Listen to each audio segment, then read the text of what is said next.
There we go. Alright. Hey guys, Zomb Phox here, setting up the stream right now.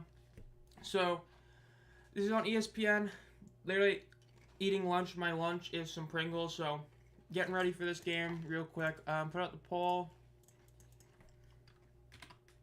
Who wins?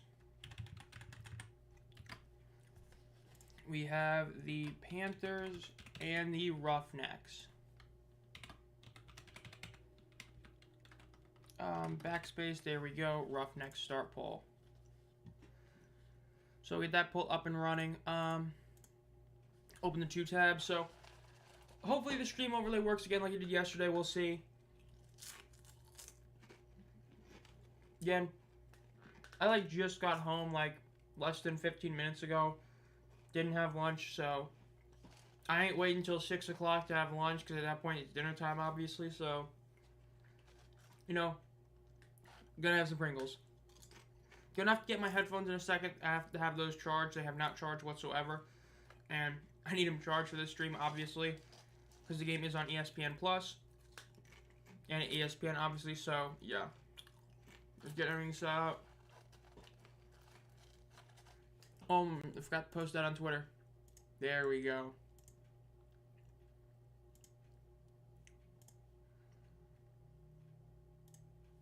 New stuff, blah, blah, blah. Don't care.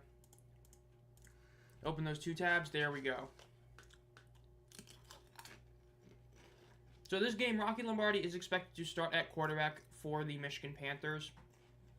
How many backups we see play? Mainly for Michigan. Obviously, Houston shouldn't be really playing any backups at this point. Figure out who you want to bring back next year. I think we all know they obviously want to bring back McClendon next year. Obviously, a lot of questions about whether or not their coaching staff's going to be back. I think we all agree that we don't want them to come back, but you never know exactly what's going to happen there.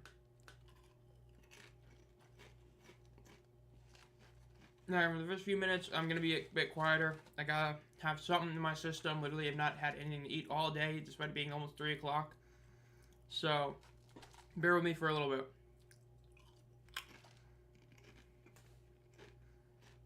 But we'll see. Now, I did predict Michigan to win this game. And for those of you on Twitter, it looks like it's going to be a really good crowd. The crowd at the gate, so just trying to get into the stadium, looks really good. Actually insane. So, we're expecting to break the record once again for the highest attended game for the Michigan Panthers in their history in this era. Which is absolutely wild that we're going to see that happen again. And it does look like it's all but a guarantee. So, it'll be very interesting to see exactly how that goes.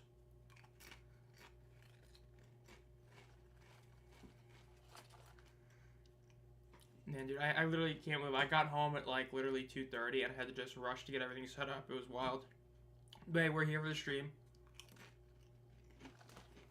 I don't think there's any big game on until later today with the Knicks Pacers. I believe that's tonight, same with the fight night. So, again, another game that has really limited competition. Yes, you do have the Memorial Tournament on Saturday, so you do have some sort of competition there. But that tournament, a lot of the big golfers won't even start golfing till the mid 3:30, so you're still going to have about half an hour where there's really nothing there, so at least you have that going for you. But we'll see. Now, for those of you wondering why you have two different overlays open regarding the Roughnecks Panthers game, it looks like Fox kind of changed their format to where they will have a legit play-by-play kind of thing being shown on screen like ESPN has, but it cannot fit on this, obviously, so the top one will be the score, and the bottom one will be the actual play-by-play. Hence why you have two of those instead of just one. Let's see, any notifications from people online about anything?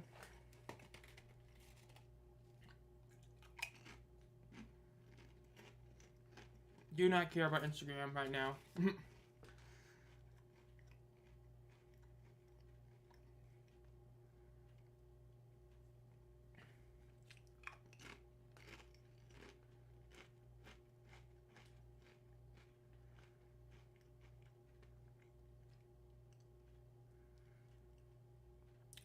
Who's starting for the Panthers? It is going to be... Oh, I can't even see chat. That's not good.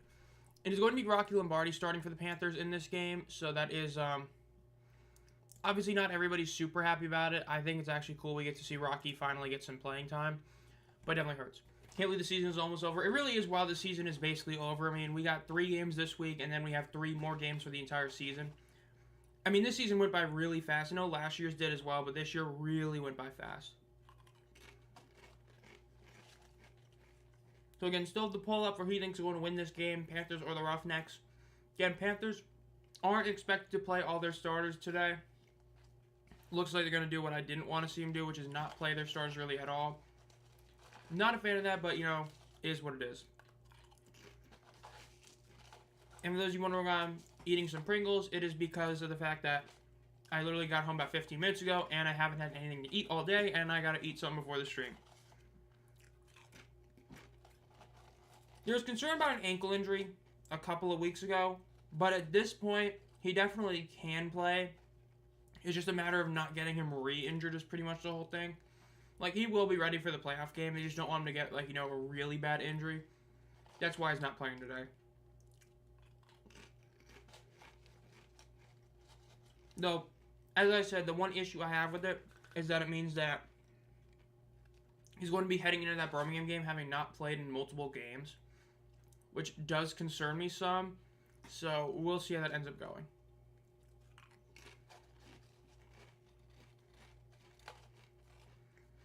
You still got about 9 minutes before the game starts. It is on ESPN, ESPN Plus, and I just dropped my phone and my... Please tell me this didn't botch that. Good. Okay, so that's still good. Click. Got $850 on the Roughnecks. Now that's bold.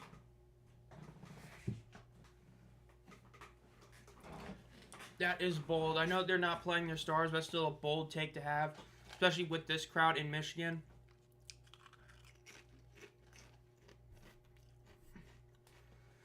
From what I remember seeing, it did look like all the Roughneck stars are playing.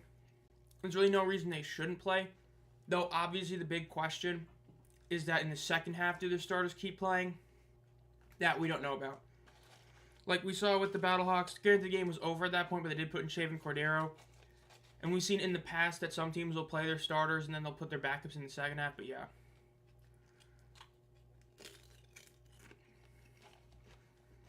Yeah, I mean, the Roughnecks can finish 500, and I hope that doesn't convince them to keep CJ.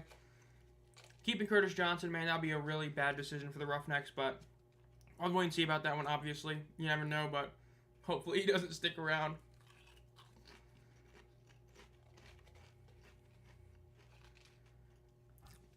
I don't know about all the Panthers starters. I just know that Perkins is not playing. Because the depth chart that came out was like a while ago and it's changed since then. We'll see initially, but I know Perkins is not expected to really play at all in this game. I would imagine some of the starters play a little bit. That's what we've pretty much seen all week. But they were not going to play the whole game. But I don't know for sure. But we all know Perkins isn't playing. It's a matter of everybody else. That, we'll see. Because, like, even the depth chart from a few days ago already had Perkins at QB3. So we know he ain't starting this game. But, yeah. McClellan's been great. He's been an outstanding quarterback.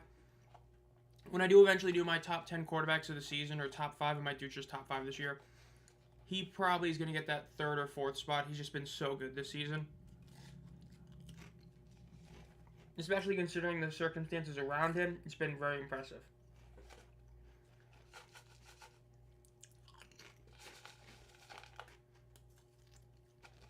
And let's see, anything else popping up on Twitter real quick? Jake Bates is in the building. Love to see that, the former Michigan Panther kicker himself.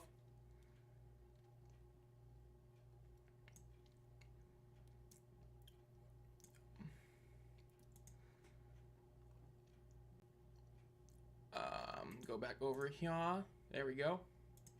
And even the BM game, he still looked good, at least in the first half. It was just obviously that second half was really rough. But even in that one, he still did at least give you some flashes. So that's why you got to give a lot of credit for what McClellan's done all season. It's pretty impressive.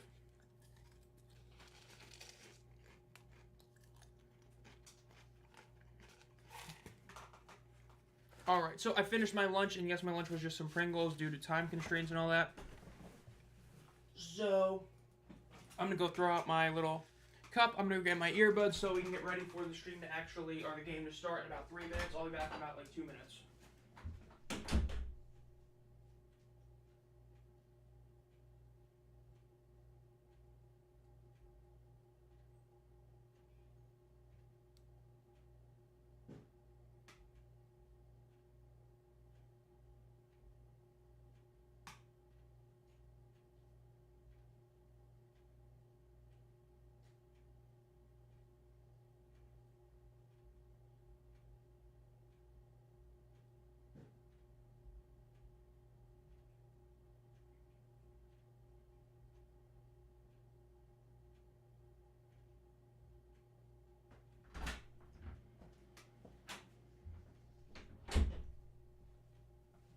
And we back. Alright, so here we go. I gotta make sure this keeps charging, so let me hook up another cord to my PC. Thankfully, I can hook up like 8 cords to it. And I hooked up the wrong side to it.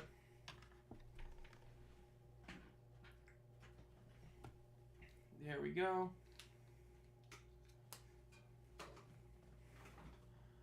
Turn that on. Make sure this didn't hit anything. It did not. There we go. Connect that to Bluetooth so I can get ready for this stream to start truly.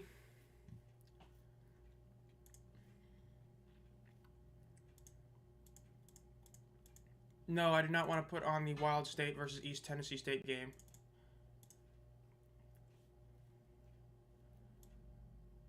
Upcoming.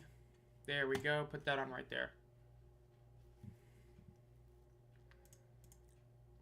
So again, hopefully the Fox stuff works fine. I think it should, but we'll see for sure. I know it worked, because especially since it's an ESPN game, but we'll see in a second. New posts. Again, Jake Bates being in the building. Love to see that.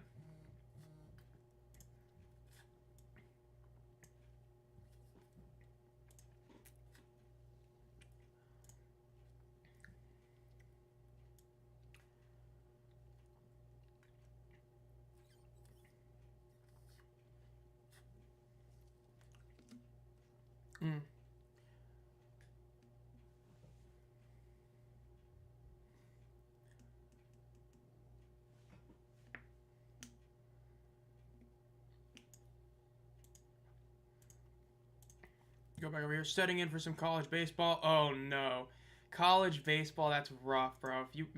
Okay, let's not even joke about college baseball. It's like something that ain't nobody want to really watch. Need my Jake Bates exclusives card shipped to me. Hey, I've got my exclusives. I'll definitely take it. Massive W.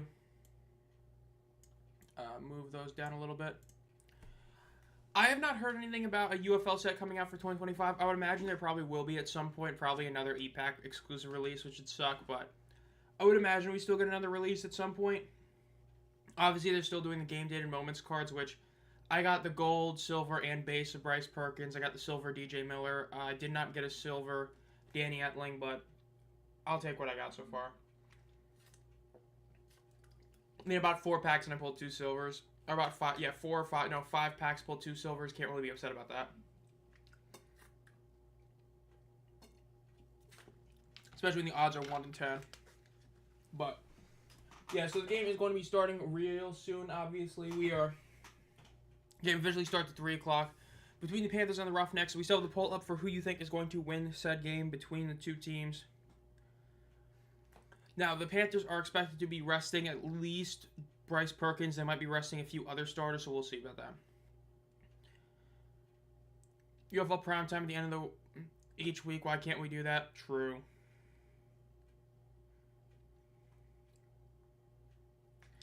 Now, Houston has nothing to lose versus Michigan. We'll see, maybe. Yeah, I mean, I thought Michigan would get the W, but you never know exactly what's going to happen. It'll be interesting to see. When it comes to any other company than Upper Deck, I just hate the E-Pack formula because it makes it to where you can artificially keep the price of boxes higher than they should be, which is really aggravating. Because we did see that with the USFL box sets. Like, I ended up getting a case for like less than $200 because of it. But it sucks. I would still say probably, like, because Panini and Topps, I'm just not fans of them, what they've been doing recently, especially Topps, but Yeah, I don't know.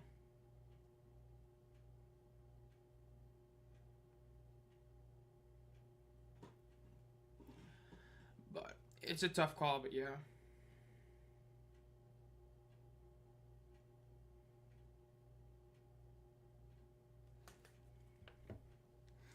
We'll see how this game goes. Again, the event should be starting in just a second between the two teams. That's not what I clicked on. So Z gets a W here between the Roughnecks and the Panthers. Again, huge crowd for Michigan, so of course that's a big deal why Michigan would want to get this W. They have a huge crowd, don't want to lose in front of them. At the same token, they don't want to deal with injuries and all that, which obviously is going to help out the Houston Roughnecks in a sense that they really don't have anything to really play for, which, well, they just have pride to play for in the winning bonus, so that's going to help them out, obviously. It'll be interesting to see exactly what ends up happening in this game. It should be a very fun matchup, all things considered. We'll see who gets the W here, though. I mean, it'll be something else for sure. Now, we also won't be dealing with a weather delay. For those of you who did not join last night's stream but are here today, last night there was a 47-minute rain delay, which was absolutely wild. Yes, there was a Mike Mitchell attendance number last night. It was like 12,000 something. Obviously, took a lot of hits because of the weather. Easily able to know that it would have been over 14K if it actually had been good weather. Instead, it was bad weather. Really screwed over the attendance. But yes, that did end up coming out yesterday. It came out like 3 a.m. is when Mitchell put it out there. So yes, really late Mike Mitchell tweet. But it did come out and it was that late and that was the number. Again, could be better, but it could have been a lot worse. Obviously, the weather was a huge reason for it being as bad as it was. So, not really much to say on that front. You know what I mean?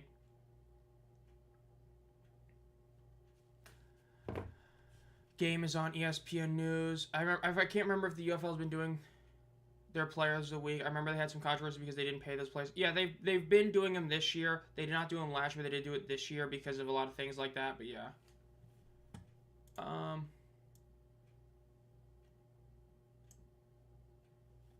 So are we gonna start the game or just not yet? Okay.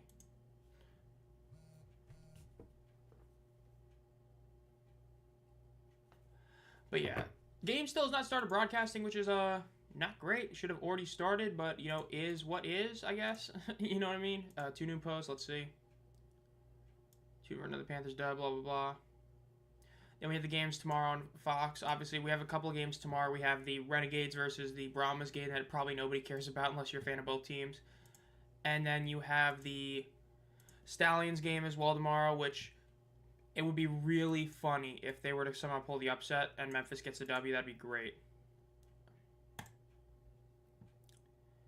There we go. Game finally started. In Justin Hall right now. So, in theory, Houston should be getting the ball first, you would imagine, but we'll see. It'll be interesting.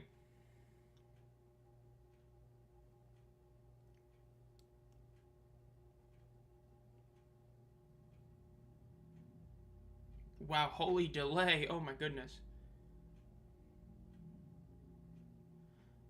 There we go. They fixed it. Okay. So again, we'll see how this game ends up going. This game, I know it's going to be a very tough one to call exactly. I got to go to work, enjoy the game, y'all. Hope you have a good time at work. Working on a Saturday sucks, but it is what it is. But I hope you have a good day there. Now, as for this game, obviously, the very big question is how well is Michigan going to play with Rocky Lombardi? Rocky Lombardi has not seen any action whatsoever. This was a quarterback they did end up drafting, so yeah. Got it, ESPN News. I thought this game was on regular ESPN. I'm pretty sure it's supposed to be on ESPN, but I don't know. But yeah, it's going to be very interesting to see what Rocky Lombardi does. Has not played yet. Was a guy they ended up drafting and got to join their team. You know, it's a potential guy. He was somebody who was a local guy. Played at, like, one of the local teams. We'll see. Big numbers for Michigan. Yeah, I mean, the crowd for this Michigan game, I think it is legitimately expected to actually break the record for highest attendance for the Michigan Panthers. Just a ton of people there. Oh, okay, so it's starting on ESPN News. Gotcha. I thought you meant like the game was on ESPN News. I got you. Houston will probably win, and Michigan has nothing to prove. I mean, it is true. At the same token, though, on this crowd, you do kind of want to have a good showing. So I think that there is going to be some effort by Michigan. As for the over-under, let me see. What was my prediction? My prediction for this game was... That's the wrong game. So I opened the wrong picture. I predicted it to be 24-18. I thought it was going to be the under. I wouldn't... This is one of those games that's tough to bet on if you are a bettor. I think it's going to be a lower scoring game. I don't know what the lines are now. That was back when the line was like 44.5. It's a tough call either way. My gut feeling is just the under because of the backups playing, and I think that the Panthers defense will do enough against McClendon, but it's a tough call, especially with how backups can end up having a high-scoring game. It'll be interesting. Roughnecks by a million. Hey, you guys can finish 5-5. It'll be something to see. The Michigan D, you would imagine, would still be solid because usually teams haven't been sitting too many defenders. It's a big question on how much... It really depends on how much Speaks plays. If Speaks plays, let's say, half as much as he normally does, then their defense will be fine. Or if he just plays a little bit, it'll be interesting to see. The over-under closed at 41.5. Okay, that's different. If you're going to bet on that, that's a tougher one to call because I predicted the final score would be around 42 points. Because when I did my game picks video, obviously it's my game predictions matched up with the betting picks. The over-under was about 44.5 at that point, so it's been close to 41.5. 80% on the over is a lot, though. It's a tough call. So Houston will get the ball first. Michigan is kicking it off. Obviously, they're deferring since they're the home team. They get the right to choose that. Kick is up. I predicted the Panthers would win in front of this huge home crowd. They want to get the W in front of their home crowd. Return to the 20, cuts to the left, and gets tackled about the 22-yard line. Man, this field looks so much better than yesterday. That DC field looked so rough with all the rain. It was wild. Roughnecks to the Super Bowl. All right.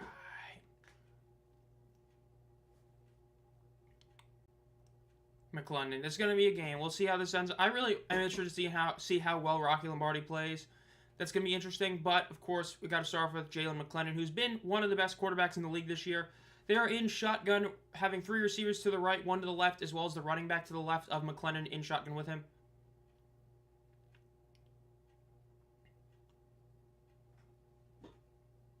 Ball is snapped. Fakes the handoff. Quick little pass to Justin Hall, who cuts up in the field for about a 2.5-yard gain. Okay, first play, not a great one. Again, Justin Hall is on pace to have, like, the most receptions in a single season, I believe, in this era of spring football. He's just had a ton of receptions. A lot of plays like that have also helped him out, but yeah. 2nd and 8 for the Roughnecks. 3 receivers to the left, 2 to the right. They're in 5 wide with McClendon in shotgun. Ball is snapped, looks to the right side of the field. Quick throws, it is caught up to the 30-yard line. Gets to about the 32.5-yard line and goes out of bounds. I'm going to say at the 32, that should be a first down. If not, it's going to be a very short 3rd and 1, but that should be a first down.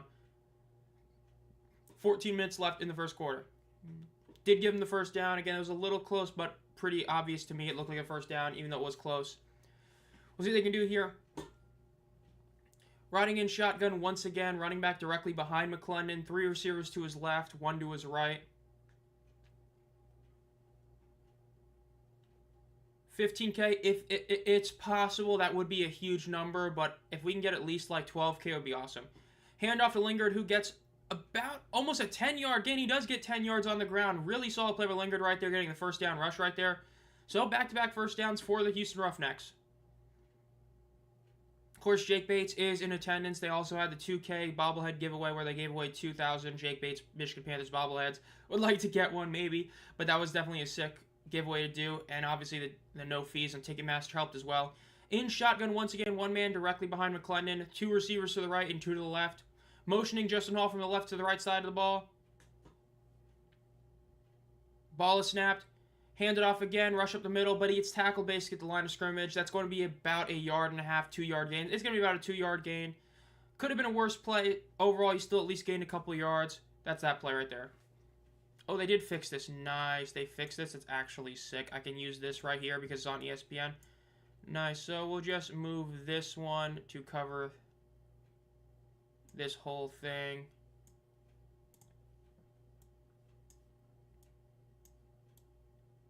Nice. There we go. McClendon looks to pass, throws to the left. It's going to be caught for another first down. Very solid play right there. Again, another first down. You love to see that. Looking like a really solid opening drive for the Roughnecks right now. Again, those are a couple really solid plays. First down for them. Going to be a little under 12 minutes left when they snap this ball. We'll see what they can do here. Good old Mike Nolan and CJ Johnson. I've seen tickets for the Panthers and the Showboats, and I still get more emails from the defenders. Bruh. Good old DC. Ball is snapped. They hand it off. Fake it. McLennan throws. It is going to be an out-of-bounds throw. Just threw it. The game is on ESPN, though. Apparently, there is a bit of a overlap with the MLB, so it's on ESPN Plus no matter what. But right now, it might still be on ES. Oh, you can't watch it? I do not know. I only know where it's streaming on ESPN Plus. I do not know exactly where it is on the UK.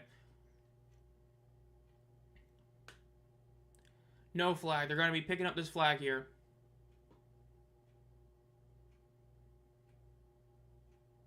Yep, no intentional grounding. Yeah, they had like a no fee thing for like 48 hours for pretty much like every game this weekend, which also helped the attendance a decent amount. Because obviously you're losing, or you're making tickets like 15-20% cheaper depending on exactly how bad Ticketmaster wants to be. So that definitely really helped them out as well and getting some attendance up. So yeah.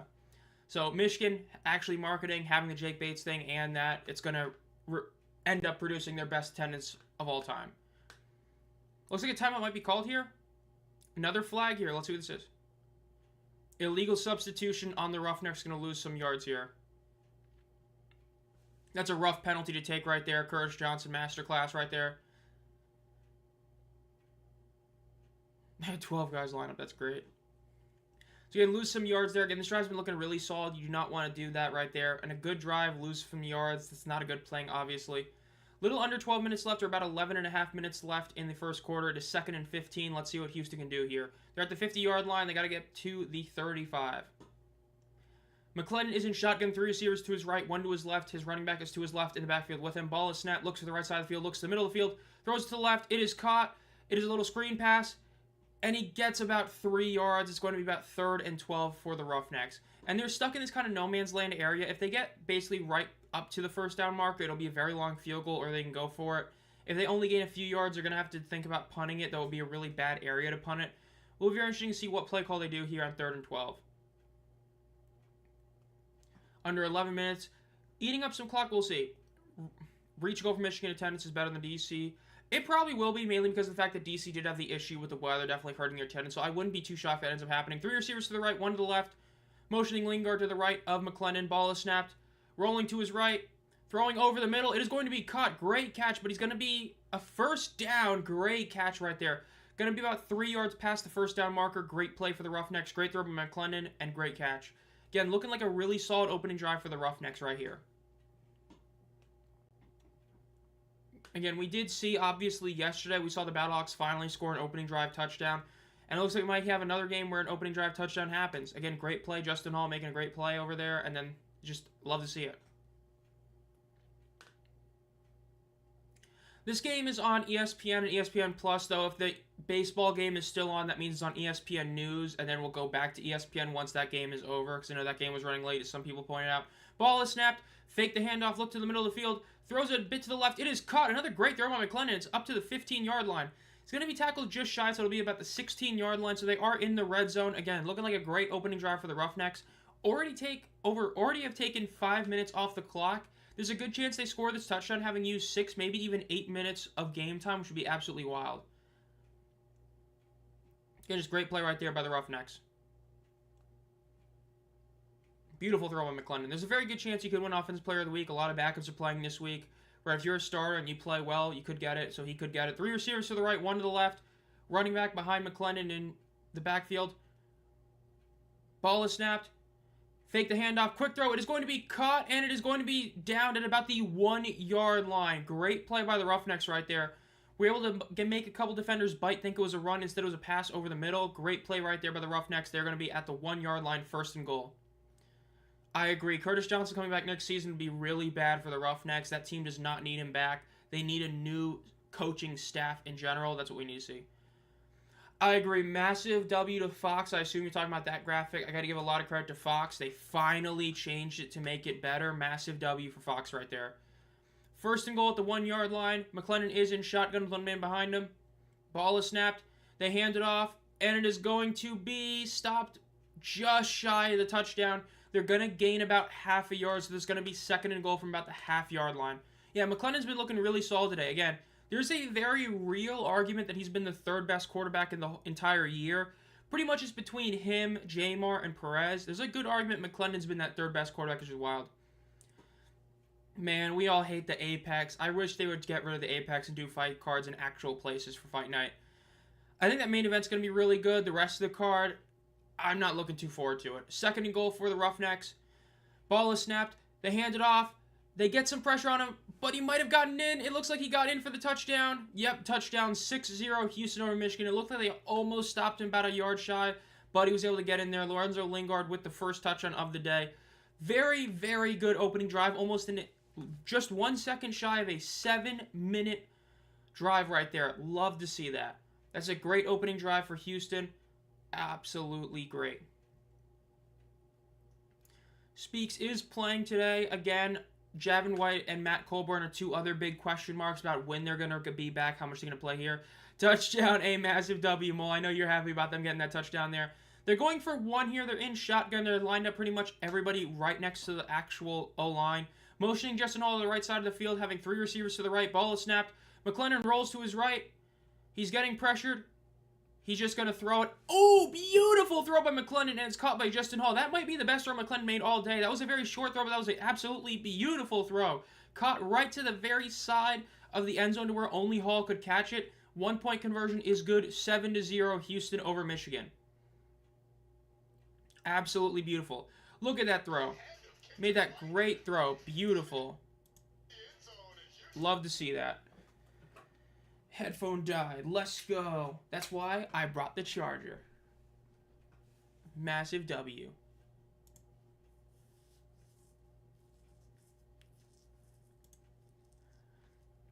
Now, in terms of this game mattering, in a technical sense, yes. The 1 seed is still officially up for grabs in a pure technical sense because, yes, it won't matter obviously for home field, but you still get the chance to defer the kickoff, which is a big deal. And so if Michigan wins and Birmingham loses tomorrow, Michigan does get the number 1 seed. And obviously it means that they can, gloat they did win the conference. So in a pure technical sense, yes, it still does matter for Michigan. This game still does have meaning. So that is a big point right there. Over free as hell. Yeah, when I did my game picks video, that was when the line was 44.5 and it's dropped to 41.5, and that's a big difference because I predicted the final score would be roughly like 42 points. With that opening drive, again, it's going to matter a lot in how well Rocky Lombardi plays, but there's definitely a really good shot the over hits today, but we'll see for sure. We'll close the poll now, 56%, since pretty much, obviously the first drive is over. So put that there. Oh, grip. Okay, that's right. There we go. Let's see. Any updates on the Twitter space? Houston, blah, blah, blah. Close at 2025. The Renegades. Bro, ain't nobody want to see that Renegades game. They're going to lose. I got that feeling they're going to lose. It's going to be really funny.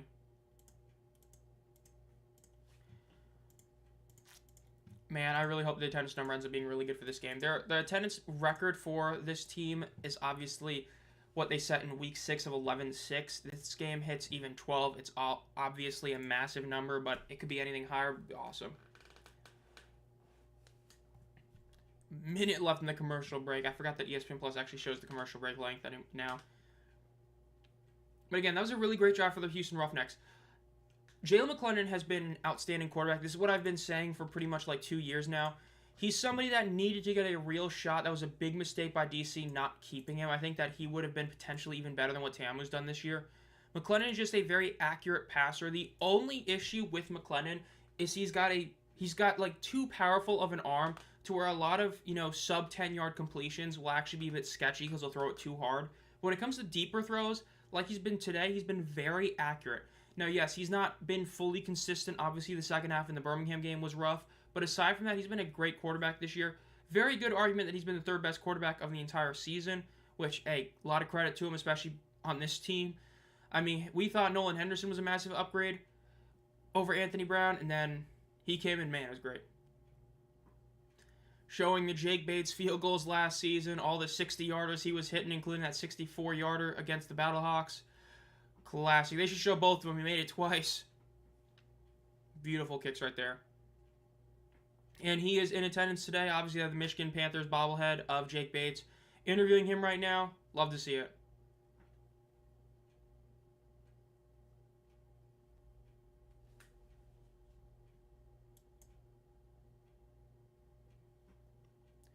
I have this total modeled to 44.5, so I was happy to see the line drop for me to play it. We will see what happens over 42.5. Yeah, I mean, I also had it viewed at the 44.5 because how I do my game picks are just my game picks, and then I combine them with the betting picks. I don't bet on them. But I predicted this would be about a 42-point game in terms of how many points are actually scored.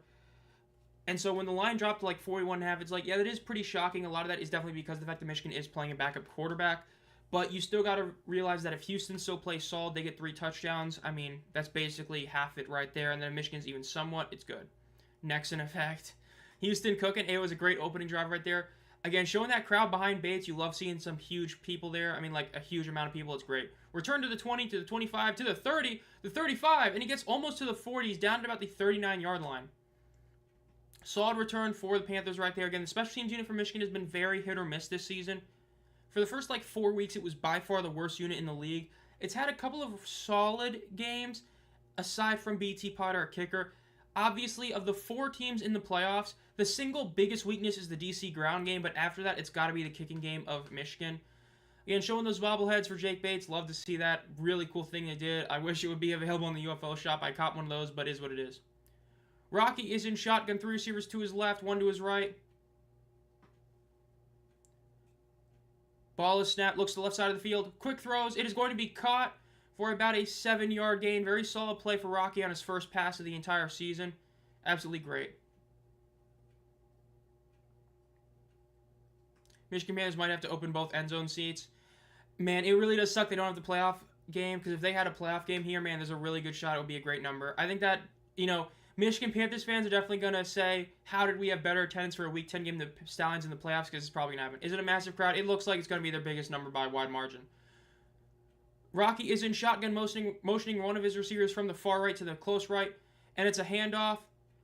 And they get to the 50, get the first down, but there is a flag. Matt Colburn, of course, he is back this week, so he is getting some action. Of course, we want to see him do a 1-2 punch with Toa Tao. He's been hurt pretty much all season. Love seeing him back, but this flag is probably an offense. Yep, illegal motion on the offense. Wasn't too shocked about that. So it's going to be 2nd and 9 after that great run, but you lose it and lose 5 yards. Definitely hurts, but it is great to see Colburn back. Of course, him and Javin White were the 2 big question marks because they were both on IR, and they're pretty much getting off right here. Yeah, the college baseball game is going long. So it is currently on ESPN Plus and ESPN News. Those are the 2 channels that you can find the game at right now. Well, channel and streaming service, and then it will be on ESPN once the game is actually, being played on there. 7 minutes left in the first quarter. Rocky is in shotgun with Colburn to his right in the backfield with him. 3 receivers to his left. Ball is snapped. They hand it off to Colburn once again, who cuts up in the middle, and he does get about 5 yards back, so basically gets back to where they were. It's going to be about 3rd and 4 here for the Michigan Panthers. We'll see if they can get this and convert it. Nice to see Bates come back and be so thankful to team in the league. Good guy. Hey, this league helped get him a real NFL shot. Our shot came here, dominated with those long field goals, went to the Detroit Lions and broke all those Lions records. You love to see it. Glad he's back here for the Panthers. 3rd and 4 for the Michigan Panthers. 2 receivers on both sides of the ball, both lined up pretty close to the offensive line. Ball is snapped. Rocky looks to the middle of the field, looks to the right. Rolling to his right now. He throws it over the middle to Matt Colburn, who catches it and gets the first down, and then about 2 extra yards. It's going to be a first down at about the 50-yard line. Absolutely great play right there. Solid play by Rocky. Again, very early, but looking like a couple good ones right there. We getting screwed twice in a row. True. Colburn, a former high school teammate of my son's, beast. Love to see that. I've got it behind me. I've got his XFL Guardians game-used jersey that I bought on the UFLs, their thing with collectible exchange. I've got his game-used Guardians jersey, man. I love it. Was one of the very few Panthers that had any game-used stuff available on that, and I made sure to cop that as soon as I could. Love to do that. I love hearing that. Colburn, man, he was great last year, and it's great seeing him back healthy now. Colburn is to the left of Rocky. Ball is snapped. They hand it off to him once again. This time he gets tackled basically at the line of scrimmage. It's going to be about a 1-yard loss, but it looks like there might be a face mask call on the Roughnecks. This will be a 15-yard penalty against them. Yep, face mask on the defense. Massive penalty right there. Michigan get a touchdown on this drive here. Again, there's going to be about 5 minutes left once this play ends up happening. Really bad blow for CJ right there. Now, something of note is yesterday in the game, we did not really see any super challenges being called. So it will be interesting to see if we see one this game. Again, it's just awkward when you don't see a single one called, but we didn't see one. I think there's a good shot he will. The one miss he had all season was a kick being short. It wasn't him actually missing. So in a pure accuracy sense, he hasn't missed a single kick all season. So I feel like there's a very solid chance that a team will pick him up, at least during midseason, like we saw with JPR last year. So definitely a good shot he'll be back. 3 receivers to the left, 1 to the right, running back to the right of Rocky. There looks like to be a timeout called here. By Houston, it looks like. No, they're challenging the face mask. Well, speak of the devil with super challenges.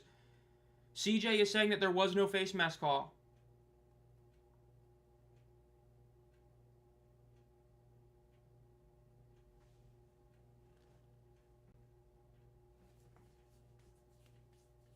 This is great. They're talking about which one they have to challenge. This is the one thing that's definitely bad about the rules. You have to do the exact number in this situation. Like, he's saying the face mask penalty. Like, come on. How we get a rave delay in ESPN News, bro.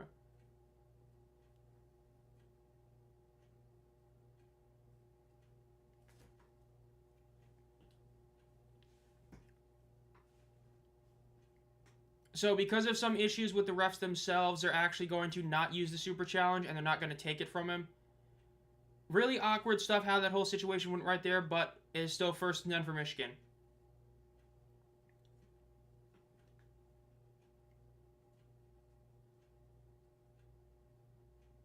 And both teams obviously are going to be still with both challenges. Granted, if you fail your first one, you don't get a second one, but yeah. 3 receivers to the left, 1 to the right. In shotgun. Ball is snapped. Fake the handoff. Looks to the left side of the field. Rocky throws. It is going to be caught at about the first down marker. He drops it. It's going to be an incomplete pass. Even if it's a catch, it's going to be at the 1 yard. It's going to be a 0-yard gain. Ratings are cooked. I mean, this game will go back to ESPN, so we'll definitely see how it does on ESPN, exactly how good the lead-in for that game does. It'll be interesting to see, but yeah, if this game stays on ESPN News, I mean, we didn't even get ratings for the last one on ESPN News, so we probably won't for this one either, which would suck, but, you know, is what it is. 2nd and 10, 4.5 minutes left in the first quarter for Michigan. They're at the 35-yard line. They need to get to the 25-yard line. Rocky is in shotgun. He's got 2 receivers on both sides of the ball, and his running back is to the left of him in the backfield with him. Ball is snapped. Fake the handoff. Quick little pass to Turner. Bad throw by Rocky. That's the first bad throw by him all day. He threw that one too shy. It was a bit of a mallard throw right there. Incompletion is going to be 3rd and 10 for the Michigan Panthers.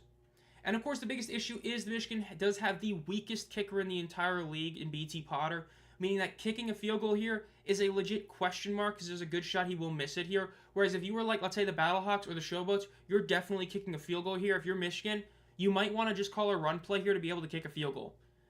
3 receivers to the left, 2 to the right. They're in 5 wide. Let's see what Rocky does here. Motioning McCreary into the backfield with Rocky. So now it's 3 receivers to the left, 1 to the right. Ball is snapped, looks to the middle of the field, looks to the left, throws to the left. It's going to be caught at the 30-yard line. He gets the first down and then a couple extra yards. A really solid play by the Panthers right there. Getting that first down, then a couple extra yards. Potter is no wizard, bro. I don't really follow the UFL. I just model and bet it. Model predicts Roughnecks 18.2, Panthers 26.3, total at 44.5. Yeah, I mean, that was the initial one, was actually 44.5, and then it's just a bunch of, it just ended up going down to 41.5 is what over-under ended up being. I mean, it did start off at 44.5. First 10 for the Panthers, 2 receivers to the right, 2 to the left. Running back to the right of Rocky, motioning Turner to the left side of the field. They fake the handoff. He throws to Turner, who catches it. He does get tackled. It's going to be about a 1-yard gain for the Panthers on first down. I mean, even when you consider the fact of just overall this game, in terms of when you have backups playing and starters, there is a legit shot that it could just be a higher scoring game. Again, if Michigan get a touchdown here, that'd be huge for that. Obviously, you'll put it at least 13 points. We'll see. 2nd and 9 for Michigan. 2 minutes and 40 seconds left. But I have no idea how to model a preseason and week in week 10. That is a good point, considering the fact that you do have a lot of backups playing in this game. That is a good point. Again, not a ton. Like, most backups aren't playing so far. It looks to be almost all starters, aside from Toa Taua not playing. Ball is snapped to Rocky. It's a QB draw. He runs, and he's going to get about 6 yards. He gets the first down to the 10. Goes out of bounds about the 5-yard line. Great play right there. Again, first down and then some. See, I mean, a lot of this is about how good Rocky plays, but, man, he's been looking really solid so far. Aside from that one bad throw to Turner, he's been looking pretty solid. Again, this is still only the second drive of the entire game. If we can get 2 touchdowns like this, 2 opening drive touchdowns that take a lot of time left, it'll be a very, very interesting game for sure. Great move by Rocky. Break that one ankle tackle, and then he just made a little stutter step to go out of bounds. First and goal at about the 5.5, 6 yard line. Let's see exactly where they spot him. They spotted him at about the 5 yard line. Good spot for him. Ball is snapped. Oh, it's a bad snap, and Rocky loses the ball. He doesn't pick it up. Houston doesn't pick it up. It's still not picked up. It looks like to be Houston ball. It looks to be Houston ball now. The Renegades. Ain't no way the announcer just said the Renegades. It is Houston ball. Wild, just as Rocky was looking solid. We got to see the replay, see if that was more so on the center or was on Rocky. Let's see. That was a bad snap on the center. He threw that ball to the left of Rocky. Rocky wasn't able to get it, and it kept bouncing, but the Roughnecks did end up getting it. It is going to be Houston ball. Wild and costly turnover for Michigan right there. Not what you want to see if you're a Panthers fan right there. Bad snaps get you bad snaps. Yeah, that was definitely not what you want to see right there. Absolutely rough snap.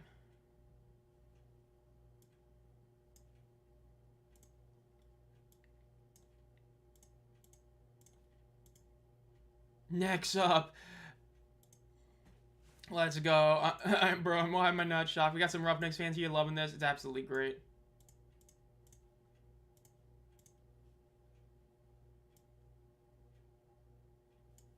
I mean, that's such a bad snap right there. And again, we saw that a lot yesterday. Yesterday, we ended up seeing the center having to be replaced with a guard basically playing in center. And we saw multiple bad snaps by the Battlehawks. And now we're seeing that here as well. I mean, to be fair, that wasn't really on Rocky. That was more on the center. That was a bad snap by him, throwing it all the way to the left side of him. Rocky still should have, pounced on it, but the ball bounced in weird ways. That's definitely on the center one. At first, it looked like it was a Rocky, but when you saw the replay, I mean, that ball snapped, directly to the left of him. Definitely a rough one right there. Hello, Torboni and friends. Thanks for joining this one. Again, this game is, I believe, still on ESPN News because the baseball game's still running late in ESPN, which sucks, but yeah. I want to see Michigan lose. Bro, I just want to see Michigan lose. And we love the rivalry. Yeah, I mean, at first glance, it did look like it was on Rocky, but that replay did show, because that's why I always got to see the replay, because you never know in a bad snap, because about half the time it is the quarterback just, not grabbing the ball on time, and the other half it's a bad snap, and that was definitely one of those poor snaps. And again, you could say he should have dove on it in a different way, but again, with how the ball bounces, you never know exactly what goes on, so sometimes things happen, and it is what it is.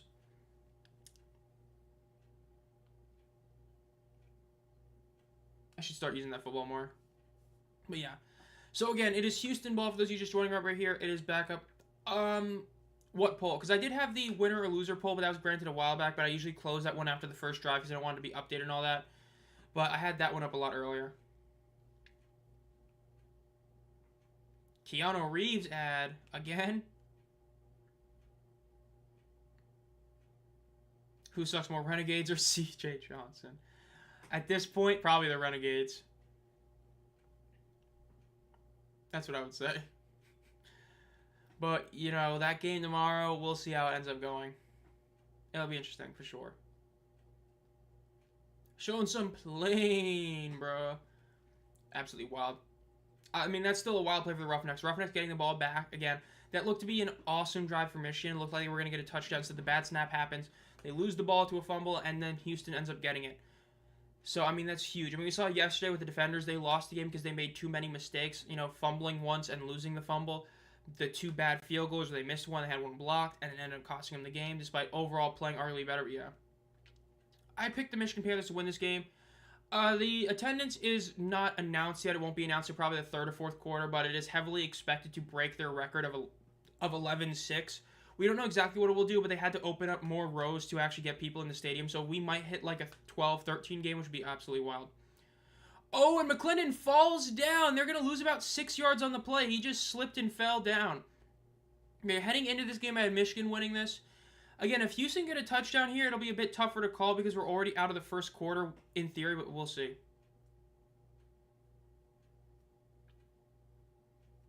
Absolutely wild right there. 2nd and 15 for the Roughnecks. Yeah, I mean, this will be the 4th time this season the Panthers broke their attendance record, which is absolutely wild, but I mean, hey, the Jake Bates stuff, the ticket fees, the game being their last home game of the season, all kind of worked out to have this. Ball is snapped. McClendon fakes the handoff, throws over the middle, and it's a wild throw. Again, that's the one thing I said, the big issue with McClendon. For how good a quarterback he is, his biggest issue are those sub-10-yard throws. He just throws it way too fast, and in that time, if he throws a bit of a slower pass, his receiver or his tight end would have been able to catch up to the ball. Instead, he threw it way too fast in front of him, and it was incomplete. I agree. Volk versus Rodriguez is an absolutely diabolical main event for any card. The only way that's justified is if that's a fight night noche, like the Valentina versus Grasso. That's the only way you can justify that, because that being a main event is diabolical. Ball is snapped. McClendon looks in the middle of the field. He gets pressured. He breaks the sack. He's rolling to his right. He throws it. And it is going to be incomplete. Michigan does force the 3-and-out, but there is a flag. This is going to be defensive pass interference against Michigan. Bad penalty to take right there. Crowd is livid right now. McClendon looks to be shaken up on the sideline. That's not good. That would be really bad right there.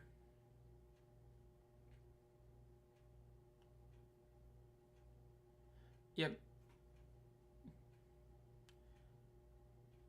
Yep, DPI, spot foul, not great there. Hey, if the league's around for 10 years and we can get a UFL game, that would be really sick. I definitely think we could get at least something small. It would be really nice to see. I definitely would love to see that. Again, bad penalty to take if you're Michigan. That's just one you cannot take. And McClendon is still down. He did fall back down. This is really bad for the Roughnecks. Again, he's been by far their best quarterback all season. You would imagine this means Nolan Henderson would come into play. Which, again, he had one really rough game where he came in for a couple drives and looked terrible, but the other game he came in, he looked really solid. And, of course, last year, Nolan Henderson looked really solid for the Roughnecks in the time he played. So, odds are he is going to be coming in for the team, but we'll see for sure in a second. 15 seconds left in the first quarter, so barring a wild touchdown, it will be 7-0 heading into the second quarter. Ooh, that doesn't look great. It looked like it was somewhat of a non-contact injury right there. That's not good. Thank you, Massive W. Thank you, Torbani and friends. Fox Sports has finally updated the app, and it looks so good. I agree. It looks so much better than they did before. Actually having a little field on there like ESPN is great. Top 3 QBs right now, Perkins, McClendon. It's tough because Teamu, a lot of it is the system he's in, because I kind of want to say Jamar, honestly, because Jamar's been really consistent in the couple games he's played. It would be Jamar or Teamu, because in terms of best quarterback versus like MVP, best quarterback is who you think is the best overall quarterback, and it's obviously Perkins and McClendon have been the two best in the season, and after that, you probably would give it to Teamu, even though a lot of it is just because his system is so quarterback friendly. I mean, their system is literally just F it, go deep. And the way Teamu throws it with how inaccurate he is in deep balls makes it to where it's very rarely intercepted. But yeah. Anthony Brown is in at quarterback. Oh no! That ain't good. That's not what you want to see. If you bet the over or you wanted to see a high scoring game, that is not what you want to see. Anthony Brown, for those of you who have joined recently or only started watching the UFL the last few weeks, Anthony Brown was the original starting quarterback for the Roughnecks this season, and he looked horrible. Now, it wasn't like the worst quarterback in spring football history, but he was arguably one of them. He was up there with the likes of Roland Rivers and the James Morgan 2022 Pittsburgh Maulers besides Vad Lee. He was up there with Jarek Garantano last year. Definitely a rough one seeing Anthony Brown come in. That's not what you want to see.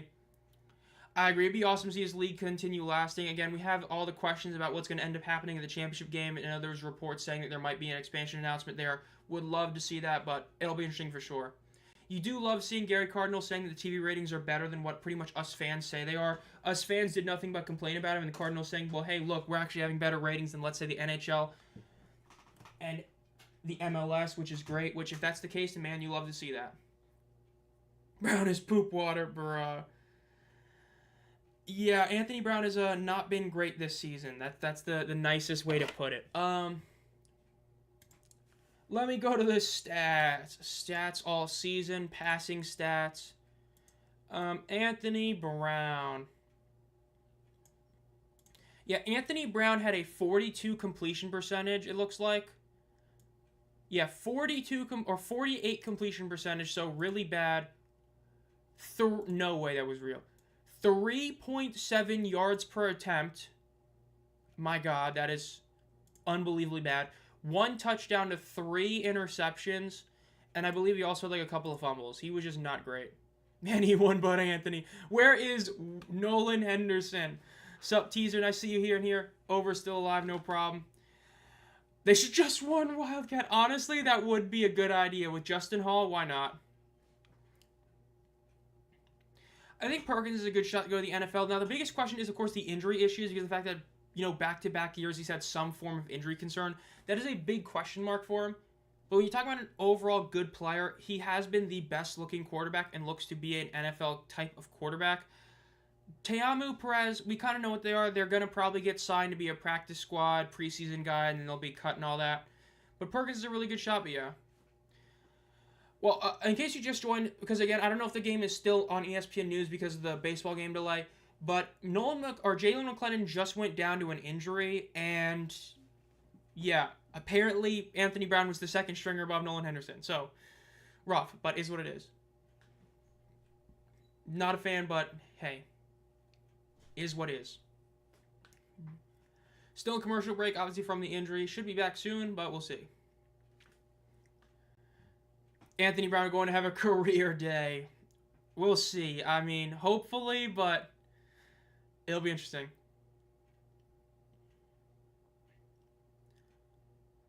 Showing some more people right now at the Panthers game.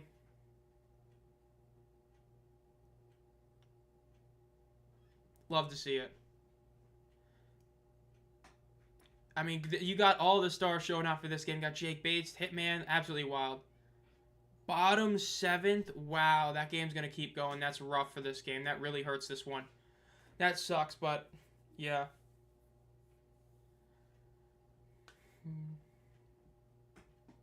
I mean, I'm pretty sure it's for the College World Series, but even then, like I've joked about, like, ain't nobody care about that. In shotgun. 2 receivers on both sides.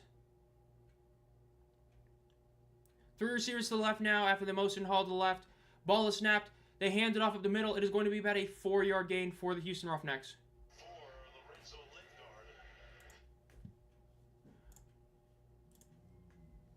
Who do you want to see win the UFL championship this year? I obviously want Michigan to win the championship, even though it would really suck that, of course, the game I don't go to is the one they win, and the 2 that I do go to, they don't even make it there.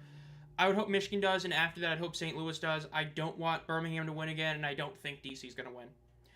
Get that baseball out of here for sure. Top 3 teams that I like: Michigan, Panthers, St. Louis Battlehawks, Roughnecks. At least 2 of those teams are in the playoffs. Wow, McClellan is tough in and out. You do love to see that he's actually still playing. He hands it off. They do get about a yard on forward progress. So yeah, massive W, Jalen McClellan. He's saving the world from he's saving all the ESPN News and ESPN Plus subscribers from watching Anthony Brown Jr. Love to see that right there. Yeah, I wouldn't be shocked if college baseball's a bit less. They're not even ranked. Who wants to watch that? Yeah, that is for one of the tournaments, because I know Wake Forest just beat Cincinnati in a game, but yeah. 3rd and 5 for McClellan and the Roughnecks. Love seeing him in there and not Anthony Brown. Let's see what they can do here. 12 minutes and 45 seconds, or 13 minutes and 45 seconds left in the second quarter. 2 receivers on both sides, running back to the left. Motioning the running back to the right. Ball is snapped, looks to the middle of the field, looks to the right. Quick throw is going to be incomplete again. Those short pass throws right there, he threw it a bit too hard and a bit too high. That's the one issue with Jalen McClellan and why he isn't, let's say, the second best quarterback this season, is that he just, those short throws, he whiffs. Baseball game over, nice. They should be putting on the UFL game then, which would be helpful. Hopefully the TV rating ends up being good with that lead-in, but we'll see.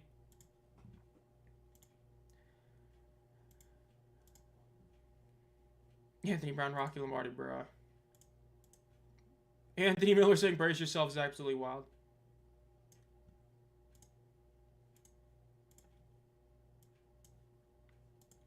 The punt is up. It is going to be all the way to about... Ooh, it's going to hit the end zone for a touchback.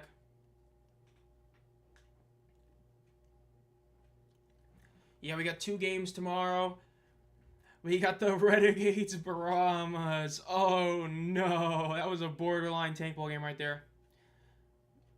And then, of course, you have the other game. The show is with the Stallions. It would be hilarious if Memphis pulls off the upset. Winning 2 games against Birmingham. Oh, that'd be great. People say the USFL is worthless and watch some college baseball. You should go to school for professional broadcasting. I think you'd enjoy that career. Hey, college, man, it's something else for sure. Let's go and be Michigan ball. In shotgun, 3 receivers to the right, 1 man to the left. Ball is snapped. They hand it off up the middle. It's going to be about a 3.5, maybe 4-yard gain right there. Again, they're having to get to the 35-yard line for the first down. Decent first play right there for the Panthers, though. I hope the Showboats win. It would be hilarious for them to win that against Birmingham. I predicted Birmingham would stomp them just because I think that'd be a very fitting end for the season for Memphis. But if they get the upset, that'd be unbelievably funny. 2nd and 7 for the Panthers. 2 receivers on both sides of the ball. Running back to the left of Rocky in the backfield with him.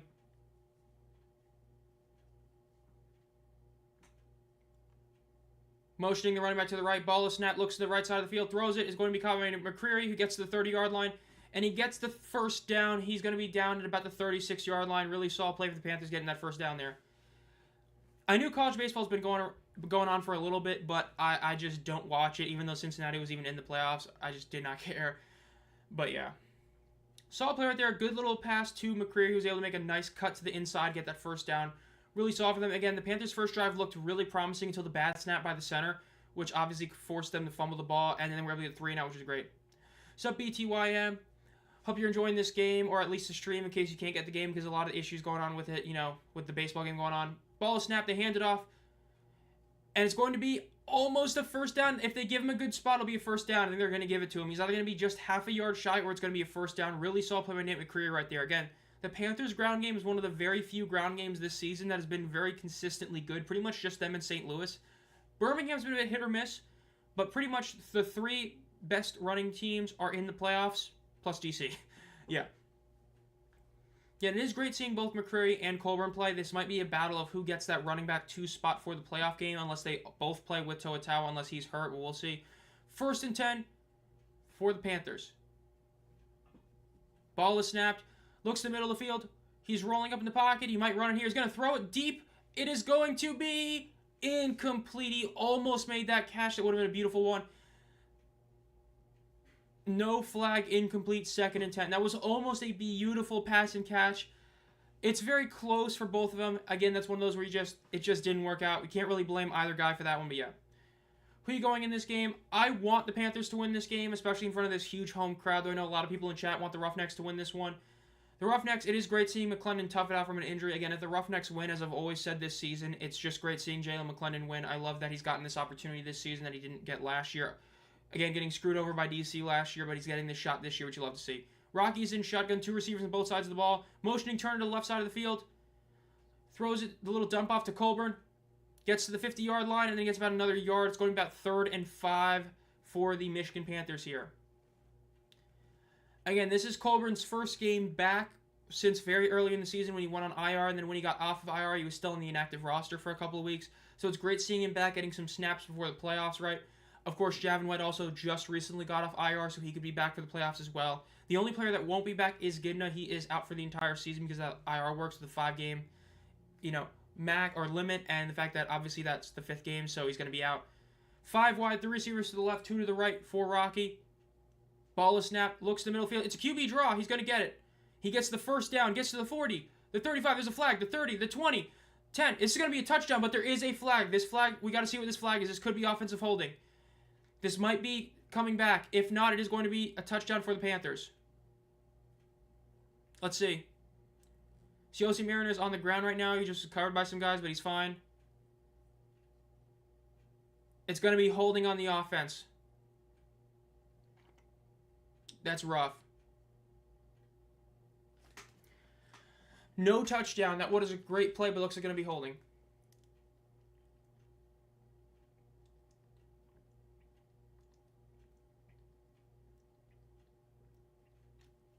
Hold up. No, there is no holding call. This is going to be a personal foul, so they're going to get the touchdown. Massive.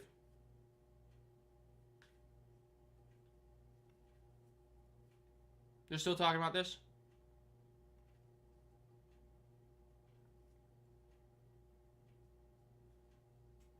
Yep, it's going to be a touchdown. So the touchdown does stand. No holding call. Hands to the face is going to be declined, so it is a touchdown. Michigan is going to be 7-6 with 9.5 minutes left in the second quarter. Absolutely great play by Rocky Lombardi, being able to get that touchdown. Massive. Crowd is going ecstatic right now. Absolutely wild. Would not be shocked if we see a challenge by CJ. Again, he might do something here, but we'll see. Over still cooking. Hey, I mean, with Jalen McClendon being in, that definitely helped you out, man. The fact that he's still in helps you out, and the other guy that bet on the Roughnecks, definitely a huge help for them. 7-6 Houston over Michigan. Again, Michigan, they've been the best team on these extra point conversions pretty much all season. They pretty much only go for one, but they're really good at it because of how this roster is built. Now, it'll be interesting to see because they do not have Toa and they do not have Bryce Perkins, which makes it such a dynamic one-point threat. We'll see if they can get it here, though, with Rocky and either Colburn or McCreary in.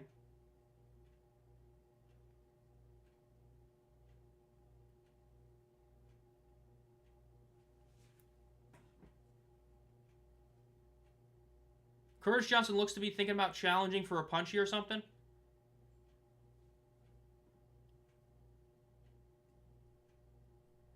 Curtis Johnson is saying that COC Mariner threw a punch on the Roughnecks player.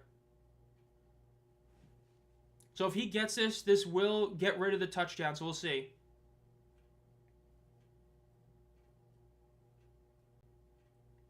Let's see how this review goes.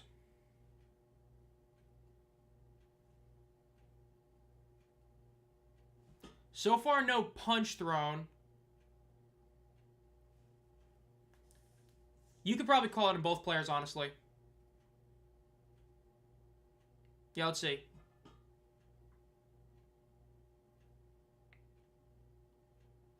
Hands to the face right there.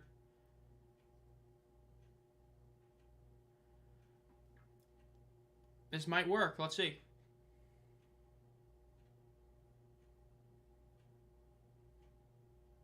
It looks like this challenge is going to work. Curtis Johnson actually had a good challenge today. That's absolutely wild. Usually he doesn't. This is a good challenge by him. He's going to get this challenge on COC Mariner, so it's going to be offsetting penalties. So it is going to be a replay of downs. Typical 3 hours, 3 hours barring weather delays like yesterday. The weather delay yesterday, man, that 47-minute delay was wild. Yeah, I mean, the whole thing is the clock are running. AM, they run pretty much the whole time aside from the 2 minutes. But the super challenges usually slow things down a decent amount. But this season, there's been a few games that have gone over the 3 hour mark, and this game could as well, which, again, isn't what the league wants, but yeah.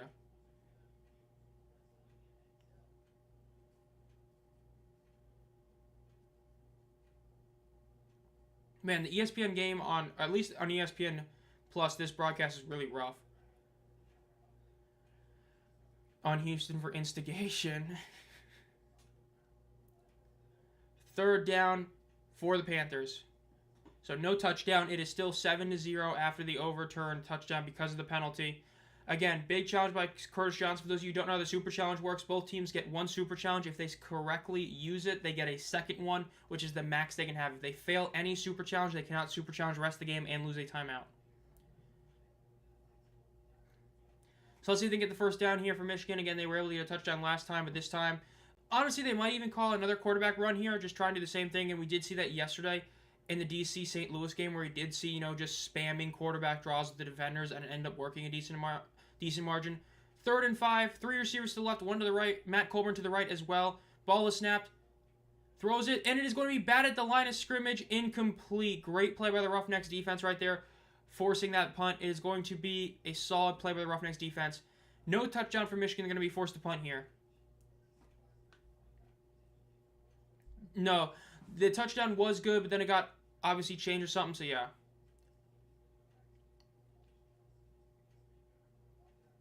The UFL has a super challenge rule, which basically is a better version, arguably, of the NFL challenge, where you can challenge any sort of play or penalty. That's the biggest difference, is so, anything can be overturned, which is what he did. He challenged for a personal foul, which obviously you cannot do in the NFL. And so that's what he used. That one got rid of that touchdown. And then aside from that, the clock is always running, aside from the last 2 minutes of each half, which then they become college rules, where a first down stops the clock until the line, or until the chains are moved. Punt is up. It is going to be returned, or it's going to be a fair catch at about the 13. Nope, he's going to get to the 15, the 20, Thought he did a fair catch motion, but I guess not. He's going to be down about the 29-yard line. Solid return by Justin Hall right there. 8.5 minutes left. Let's see if the Roughnecks can do something here. Of course, Michigan does get the ball at halftime, so that is a big thing for them. In theory, you want to get this ball back and at least put up some sort of score, but we'll see. Sneaky athletic. Ain't no way. I just saw that be tweeted.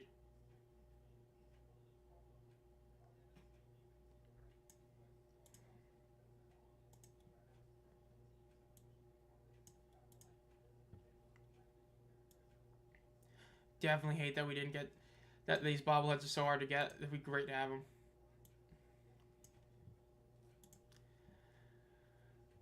Definitely sucks they did not get that touchdown, obviously, but we'll see what they can do in the next play, obviously, or in the next drive.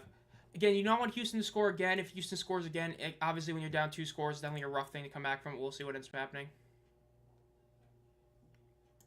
Game day essentials. Just looking at the UFL shop, seeing what random stuff they've added this year. A foam cowboy hat. That's absolutely wild. Some of these things I have on here is just absolutely insane. Haven't gotten a UFL order in a minute. I'm thinking about getting like the Panthers decal and like 2 other things, but I don't know. I might. League pennant would be W, but I don't know. Anyone needs these rules, even though they didn't work out for me. The Super Challenge is definitely going to be something you're going to have to talk about. I know I'll probably have some sort of video on it. Because the Super Challenge ends up both being a good and a bad thing in a lot of ways in regards to the UFL's exact point. Because the point of the UFL is to be a 3-hour broadcast to where you know when it starts and you know when it ends. Right, that's the big difference. Like the NFL, you have so many games that end up being a lot longer than 3 hours because a bunch of random BS happening. So you have 1 o'clock games that don't end till like, 4:50 or something like that. And the Super Challenge ends up making some of these games a lot longer than they should be because these review processes take like 5 minutes to, actually go through, and then it takes off a play, then you have to go back in time, you have to do a play again, and just adds a lot of time. And it's a big reason why some of these games have ended up taking like 20 extra minutes. It's just because of the Super Challenges, but yeah. So using a Super Challenge to find a penalty is crazy. Hey, I mean, it's the Super Challenge. It's been around for a couple of years now in spring ball. I mean, it's definitely something like that. That's the one thing that I've talked to a few people about. The Super Challenge is objectively a great idea if you eliminate the ticky-tacky stuff. Like, I feel like you shouldn't be able to challenge a holding call that doesn't affect the play. Because we did see that a couple weeks ago in a DC game. Whereas the DC Renegades, where there was a play that got challenged, and it was correctly overturned because there was a holding penalty. The issue is the actual holding happened on, like, the left side of the line of scrimmage. The entire play was on the right side. So it had absolutely nothing to do with the play that happened. And so you ended up losing that. I think the Super Challenge is a great addition if you make it to where it has to be a penalty that affects the play. Yeah, I think that if you keep it like that, it will be a great addition for the NFL. You just shouldn't be able to challenge something that has nothing to do with the play. Like, you have 2 guys hand fighting. Like, arguably in that play, you could argue that it was a penalty that really shouldn't have happened in a sense that you could just take away one, but I don't know, that's my thoughts about it. I think it's a great thing to have. They just need to make it to where ticky-tacky penalties that happen on the other side of the field don't affect the play, and you can't challenge those. That's what I would say. 1st and 10 for the Roughnecks. 3 receivers to the right, 1 to the left. Running back to the left as well. 8.5 minutes left. 6 seconds left in the play clock. 3 seconds. Ball is snapped. McClendon looks to the left, looks to the middle of the field, throws it deep in the left side, and it is incomplete. Too far of a throw. The Panthers defender was able to just get kind of ahead of him and kind of slow him down. Solid play right there, forcing that incompletion. 2nd and 10 for the Houston Roughnecks. Waiting until the baseball game is done. It's still not done. Oh my goodness. That's awful. That's a precedent in this league. I like the Super Challenge. 2nd and 10, 8 minutes and 20 seconds left in the half. Let's see what the Roughnecks do here. In shotgun, 3 receivers to the right, 2 to the left. In shotgun. Very shocked they haven't run any plays under center today. They usually do a lot of those. Kind of shocked at that. 3 seconds in the play clock. Ball is snapped. Throws. It's going to be offsides on Michigan. It is caught for a 10-yard gain. It gets about 2 extra yards. That's definitely going to be offsides on Michigan. That penalty is going to be declined, so 1st down for Houston.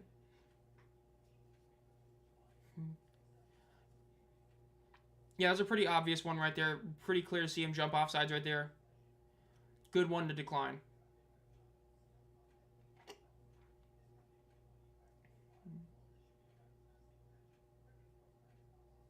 That's not good. Panthers defender is down right now.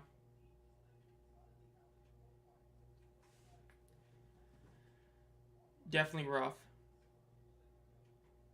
Kendrick Lamar concert has to be here in Detroit. They need to push that back. Yeah, Kenny H. Lovely. Again, he had a really solid game a couple weeks ago. Really hurt seeing him down right now. Again, this is the big question mark about why you would play your starters. Again, the defense been kind of shocked. I think it's been like kind of agreed upon that all these defenses are playing because we've seen pretty much every starter play. Yesterday, we saw both St. Louis and DC pretty much play all their starters. But not what you want to see if you're a Michigan fan. Because, yes, you might be getting Javin White back for the playoffs, but losing Lovely, I mean, do you really want to take that? Not really. In commercial break, once again, for injury timeouts. Obviously, that's another thing. We've seen multiple injury timeouts this game, which is also slowing it down. Let's just look at what the PJ's going on right now. Griffin is still leading at -7. Taylor fell to -6. Scotty's still at -4. Lowry at -3. Straka moved up to striking distance. He's at -2. He has a chance tomorrow. Maverick went back to -1. Solid for him. Morikawa, again, having another rough day. He looked to be doing so solid yesterday, and then he just kind of fell off in the second half. Robbie's at +2, +1 on the day. Not what you want to see. Anything happen on the Twitter sphere? Not really.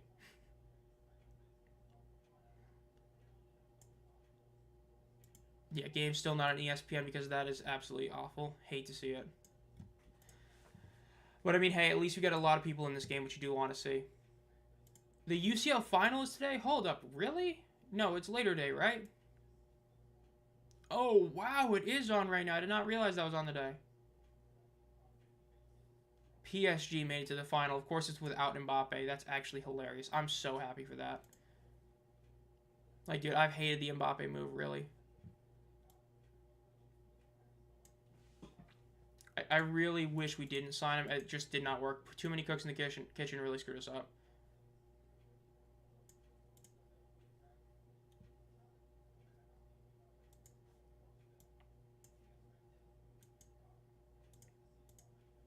Go back home. Damn, yeah, this is definitely going to be a longer game, mainly because of all these breaks. Again, these are all breaks because of injury timeouts. I mean, this is like the third one of the game already. So, again, each one of these are going to add like another 3 minutes to it, but... Hey, still can't be like yesterday. Yesterday having the 50-minute rain delay was absolutely wild. That was something else, really.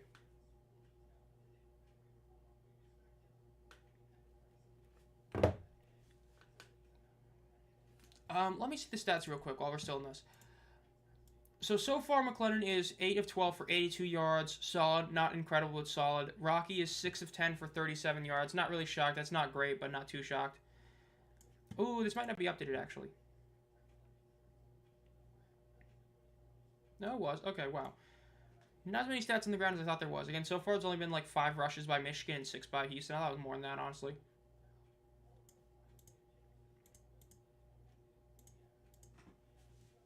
What I just like. And back here. They're ever going to do primetime games? I mean, they do usually have a lot of prime... I mean, every week on Friday they have a game at 8 o'clock. So, I mean, that's a primetime game right there. Then, obviously, with, you know, other games, like the championship game is also going to be on, like, a Saturday night at, like, 7 or something like that. So, there's usually primetime games. I mean, they usually have at least, like, one every week for sure with Friday Night Football, and they usually have one every other week as well.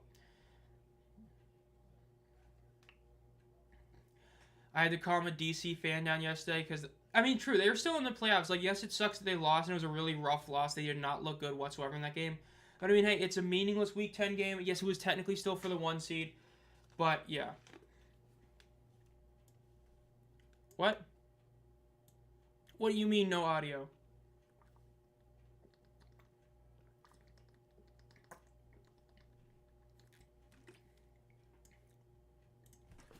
First and 10 for the Roughnecks. Ball is snapped. They hand it off. Get about 3 yards right there.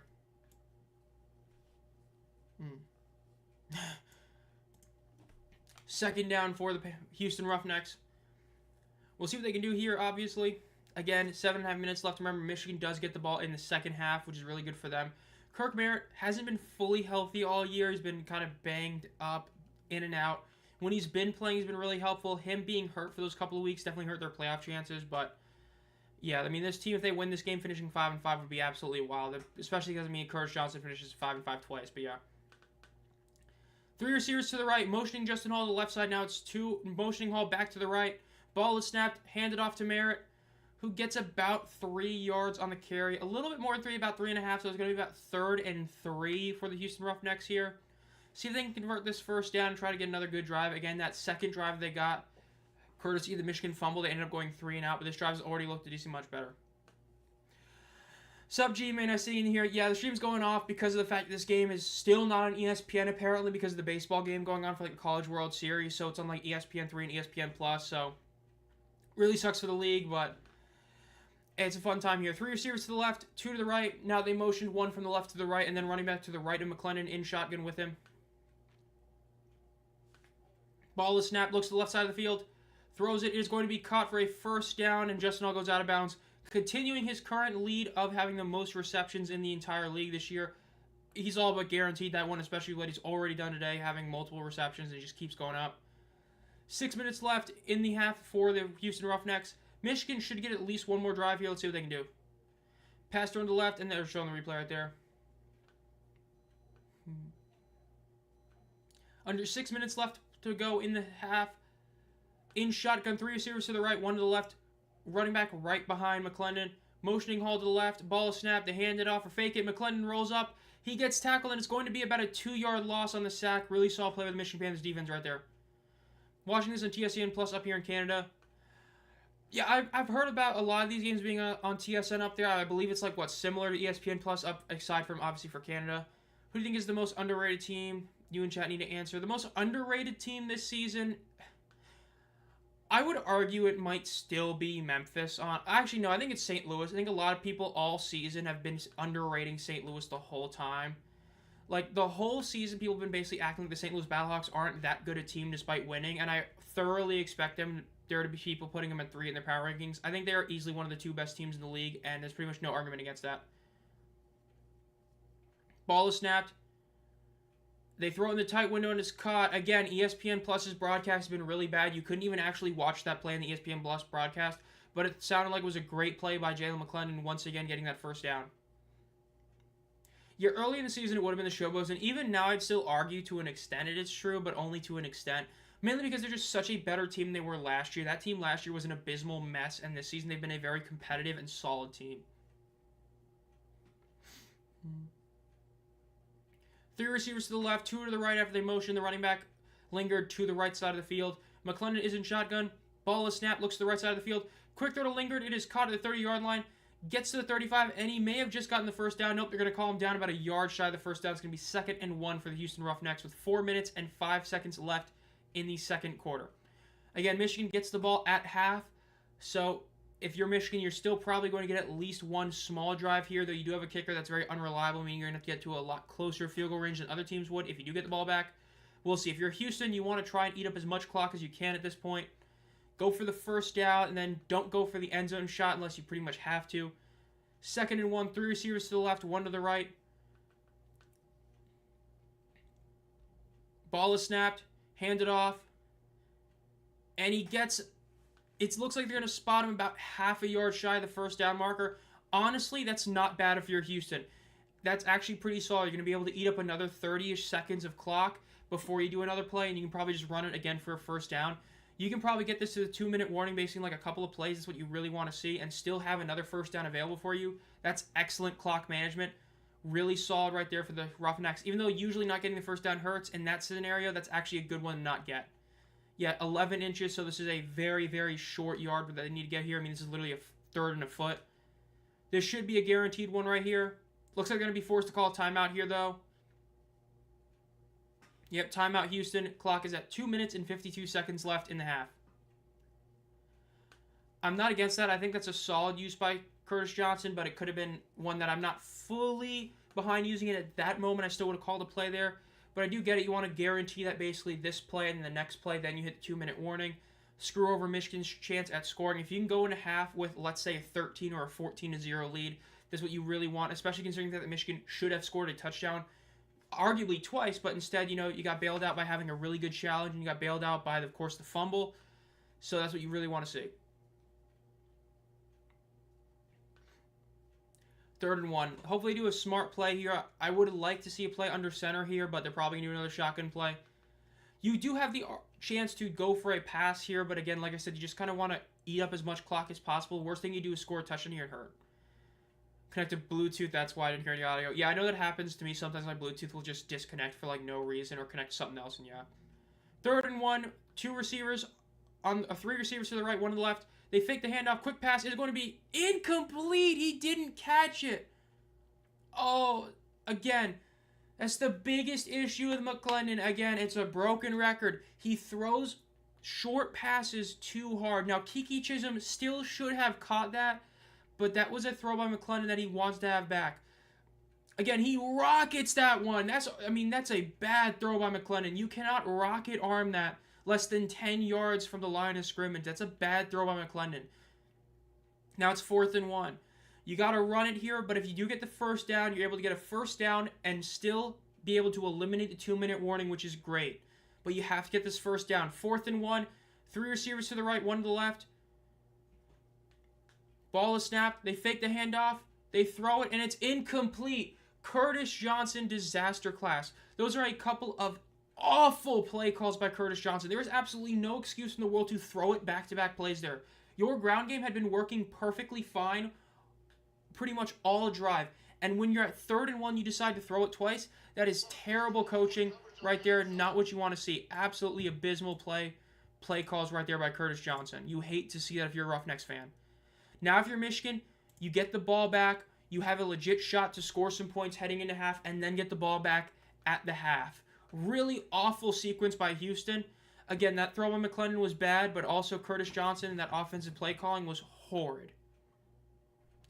Now, Michigan does get the 2-minute warning. They're going to have one play before the 2-minute warning. Rocky throws it over the middle. It is going to be intercepted by the Roughnecks to the 20, the 15, the 10. And Houston gets bailed out by their defense. Pick 6, Roughnecks, 13-0. Curtis Johnson gets completely bailed out by that Rocky Lombardi pick 6 throw. Unbelievable. My goodness.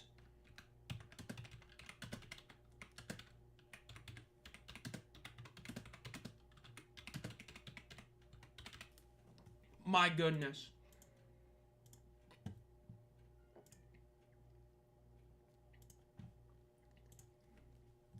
I mean, seriously, you cannot be serious. That's absolutely wild.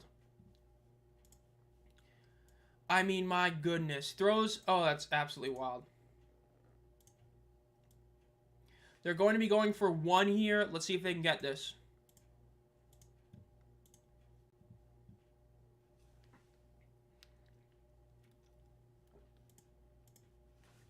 Wild. So Houston makes a terrible mistake on offense, doing 2 terrible passing plays instead of running it, and they get bailed out by a pick 6.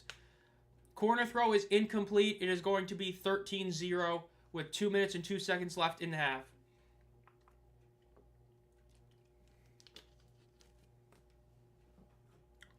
Unbelievable.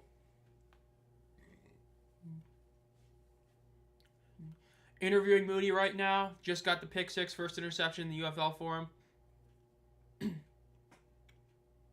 My goodness.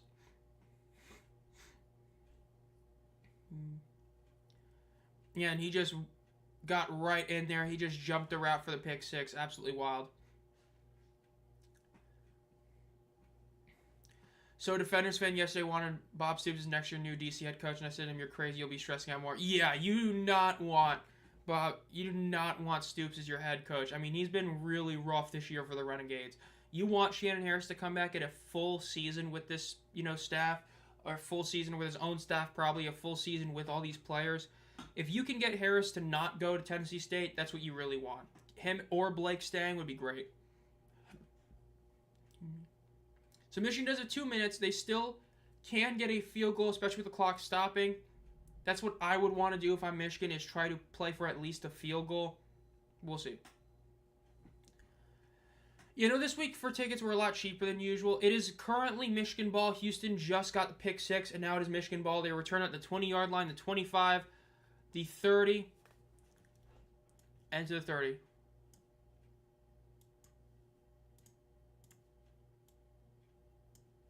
So they're going to have it at the 28-yard line. 2-minute warning hits. Michigan still has all 3 timeouts. They could easily get a field goal here. I don't know exactly how much they're offering, but it's probably something solid overall. But yeah, DC's defense isn't that good. That's the one thing with Blake Williams. Definitely is really like a big question mark about why you'd bring him back. But again, give him a full season with the team as being the coordinator, maybe. But that defense is rough. But Shannon Harris definitely should stay. But yeah, the tickets being cheaper this week, a lot of it was the ticket fees being waived. And like the good seats are still expensive, but yeah. Do you still believe Michigan can come back? There's still a chance. If they can get a double up, it would be really good because the fact that they can actually score here and get a field goal. If they're able to get a field goal here, obviously it makes it a much closer game because you get the ball at half. So you still could, and Houston, of course, has blown the biggest lead in UFL history. But Houston, you kind of imagine they're going to win this, but you don't know for sure. Better put a younger coach. I agree. Like Jim Turner, for instance, I don't think he should be a head coach in this league. I don't think he fits the billing of what a head coach in this league should be. They either have to be a younger guy or somebody who legitimately could get another head coaching shot somewhere else, like a Skip Holtz, but yeah. No, Bryce Perkins did not even play a single snap. They are fully resting him in this game as well. And Toa Tau has not played either, so yeah. Bob Stoops, I'd watch midgets play football in a parking lot before I'd let them in DC. Bro, that's diabolical. But yeah, Stoops, man, he gotta go. This was a rough year for him. I think at this moment he's probably the worst coach in the league, even worse than CJ, just because, man, like the past 2 years have been rough. I want my Roughnecks to lose so we can get a new coach. Yeah, like I said in the Power Rankings video, the worst thing that could happen is Houston wins this game, and then the argument is, well, you know, Curtis Johnson went 5-5 in 2 of his 3 years with the Roughnecks. That's actually not that bad, so we're going to keep him, despite the fact the only reason they're winning as good as they are as good as they are is because of Jalen McClendon. But yeah. Honestly, Gruden wouldn't be a bad hire, honestly. The QB guy, but he's probably having fun just doing YouTube stuff, honestly. You know what I mean? So, for those of you on ESPN, is the baseball game still on right now? Because that would be so sad if it still is. I'd imagine it is, but I don't know. So, what is it, Wake Forest against somebody else? Wake Forest.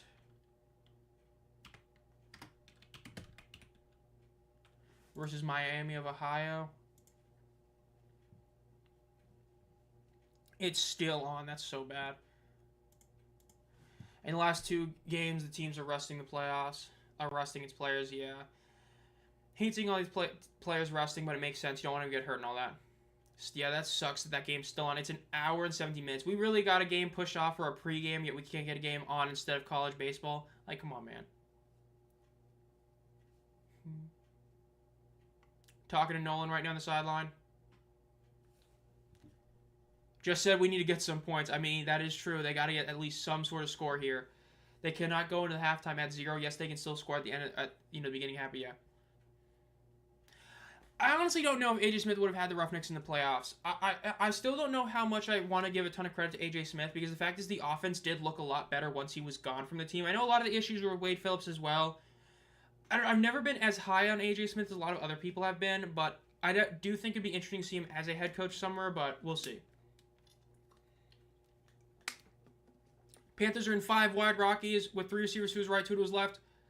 Looks to the middle of the field. Throws it. Is going to be caught by Colburn, who gets the first down and then about 2 extra yards. Again, clock will stop until they move it, so we'll see.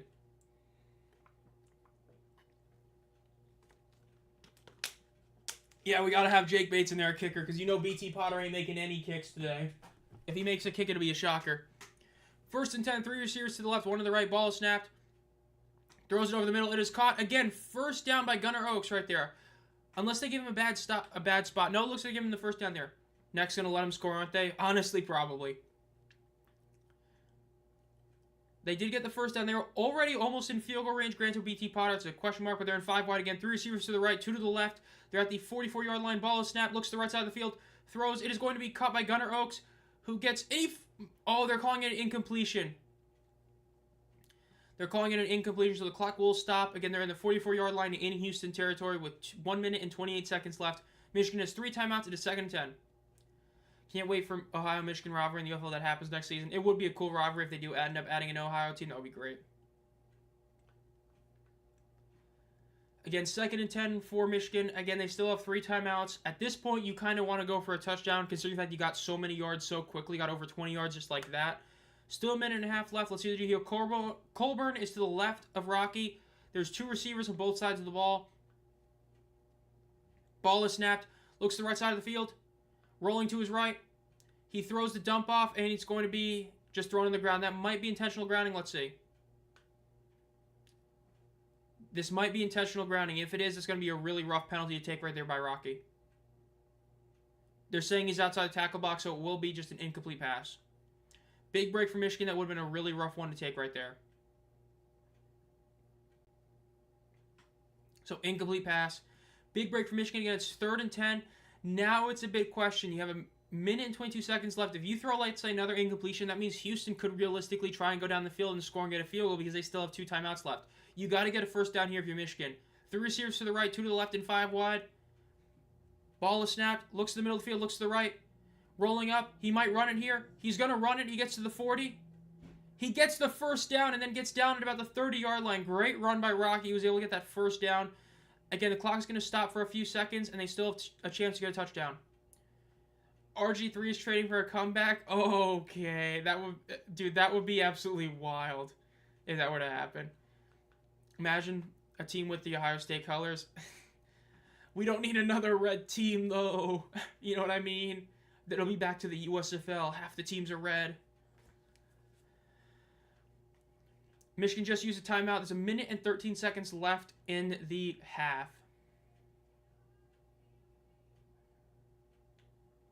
So we'll see what they can do here. Again, they want to get a touchdown here. If they get a touchdown here and get a touchdown at the beginning of the next half, would be huge for them. We'll see, though. I like the sound of that. Hey, that sounds like a pretty good name. I feel like there's a team that went to the World Series a few years ago with that name. Surely they didn't change it to the Guardians or something.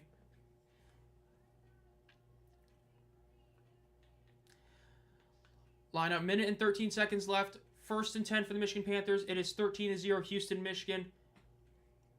Michigan is basically in field goal range here. They're at the 31-yard line in Houston territory. 5 wide, 3 receivers to the left, 2 to the right. Ball is snapped. Oh, makes the man miss in the sack, throws it, and it's going to be incomplete. McClendon would have been the game 1 starter with Smith. That's why I say that.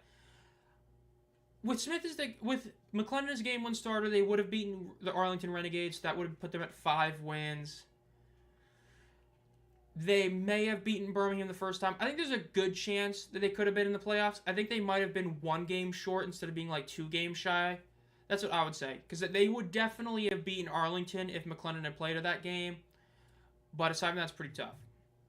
RG showboats. New colors, agreed. Dayton, Toledo, Columbus, Sincere, Cleveland. 2nd and 10. 3 receivers to the left, 1 to the right. Running back to the right as well. Ball is snapped.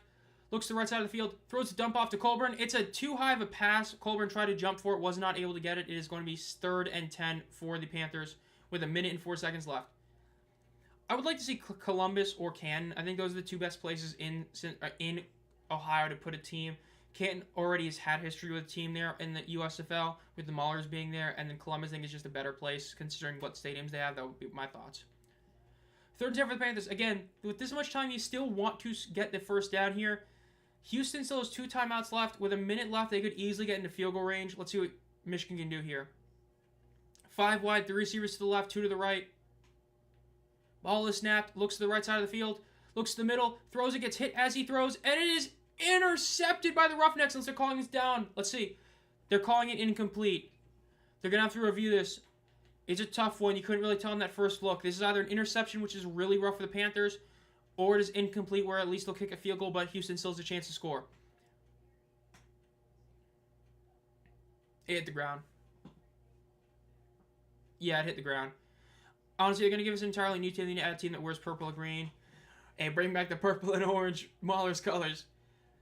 Again, overall, they were able to have that initial drive being really well, but in the end, Michigan was not able to eat up enough clock, and now they're going to have to kick this field goal, and Houston will have a shot to score again. If they decide to kneel it out, that'll be a really weak move by Curtis Johnson. With 2 timeouts left and about 50 seconds left, you can easily get into field goal range. So if you're Houston, he's challenged, bro. Curtis Johnson, I mean, come on.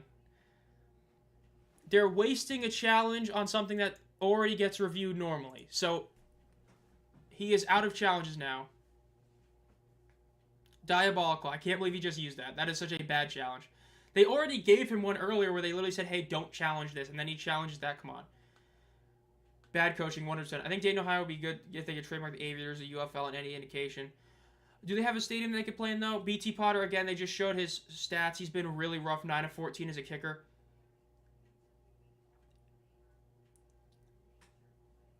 Nolan is challenging. He's going to challenge for a holding call against the defense. If he gets this, they'll keep this drive alive. I would hard disagree with that. If you do an Oakland team, you got to do the Invaders and you got to keep that OG color scheme. The light blue and yellow is the greatest color scheme and jersey/logo in the history of spring football. I would like to see a team with a black jersey somewhere else, but not Oakland. If you're going to go to Oakland, you're going to bring back the Invaders and you're going to keep that old school color scheme.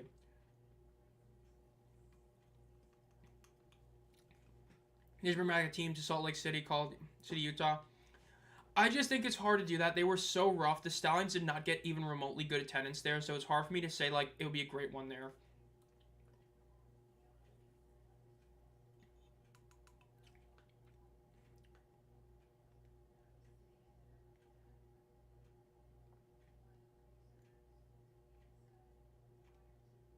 Mike P's looking at this.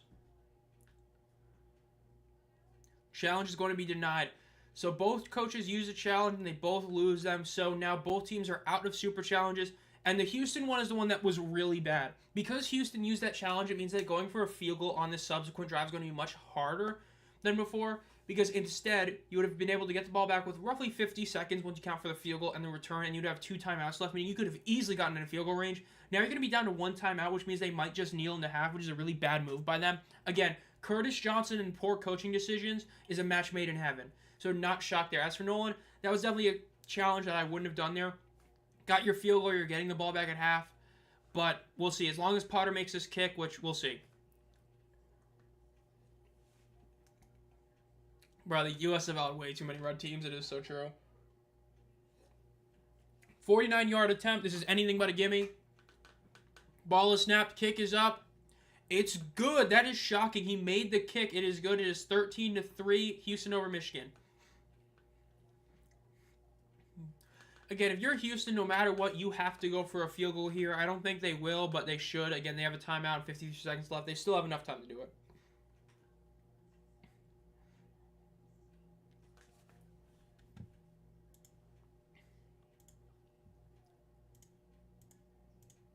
Talking to Mike P about how you handled that challenge.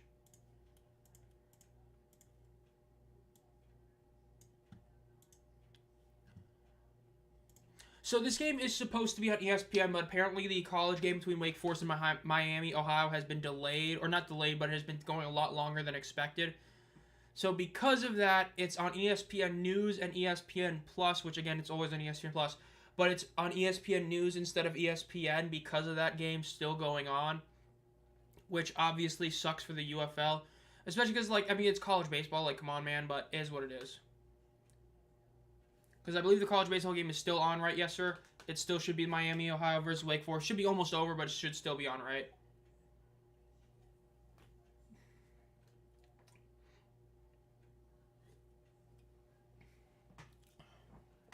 $53 seconds left. Let's see what Houston can do on the return here.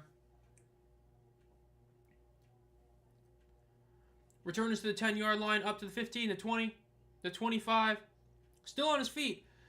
Cuts to the right, gets to about the 30-yard line, 46 seconds left. Again, you still have time to get a field goal, but we'll see what they do here. College baseball don't get much attention compared to college football and college basketball. I mean, it's because baseball itself is a much more boring kind of sport, obviously, than baseball or football, or than basketball and football. Then it's also college, and then, you know, you have a lot of big players playing the minors. They don't play in, you know, college, so not too shocking. Renegades really should be black, fits their theme better. I still love the Renegades jerseys, but I do get what you're saying. Like, black and light blue would be a nice color scheme for them. 3 receivers to the left, 1 to the right. They looks like they are going to be doing something here. I would throw it. Do not run this ball, but they're probably going to run it. Ball snap. They're going to throw it. W decision. Looks to the middle of the field. Throws a dump off. It is going to be caught. Gets the first down. Gets to the 45. Gets to the 50. He's still up, and he goes out of bounds at about the 45-yard line. Really good play for Houston. Again, this is why you wanted to get this ball back. You have enough time to get a field goal here. You only need about 15 yards and you're in legit field goal range after that great play right there. Hey, but you know what? We talk about helmets, bro. The Roughnecks helmets, easily the worst in the league. Those helmets are so bad. Really solid play by the Roughnecks, though, right there, getting almost... I mean, they got past midfield already, so absolutely beautiful. First down for them would be at the 35-yard line in Michigan territory. Let's see what they do here. Ball is snapped, looks to the middle of the field, looks to the left, throws it, is going to be caught at about the 38-yard line. Going to be 2 yards shy of a first down. You do have a timeout here. I would arguably call a timeout here. Looks like they're going to do a quick one here. I can't watch this game because the dumbass baseball game on. I mean, true. They spiked the ball, 18 seconds left. I would do a play here. You still have a timeout, obviously. 3rd and 2, you might want to kick it here, actually. But we'll see. Yeah, it really does suck that you know, the UFL had a game get pushed off of TV because of a pre-game for an NBA game. But then there's an MLB game on, or not an MLB, but a college baseball game, and they say, let's just keep it going for an hour and a half late and not put on the UFL game. Like. And, of course, both instances were ESPN/ABC. Like, obviously had to be. 3rd and 2 for the Roughnecks. You got to get a first down here. Let's see what they do here. Ball is snapped. They hand it off, and he does get the first down. 13 seconds left. At this point, you might want to do one end zone shot. Again, you don't want to throw an interception, but you could just say, F it, go deep, throw an end zone shot, and then kick the field goal. Looks like that might be what they're doing here. Again, you don't really have enough time to do anything else. They're going to spike it here, though. Still have the timeout left, which is good. Well, the ratings for the last ESPN... Well, the last game that was on ESPN News, obviously, was the delayed Renegade Showboats game. The attendance, or the TV ratings never came out for that game because it was on ESPN News. So we probably won't end up having that come out if this game stays down here. Though, in theory, it still should go back to ESPN, which will be very interesting to see the TV ratings for sure. 2020 version of the helmets is better. Even my dad thinks the current helmets of Roughnecks sucks. Yeah, I know a lot of people that say the Roughnecks helmets suck right now. Having it be, you know, that dark blue on one side, then it literally looks like a beach ball. It's just rough. Usual suspects, LESPN, true. In shotgun, ball is snapped. It's a low snap.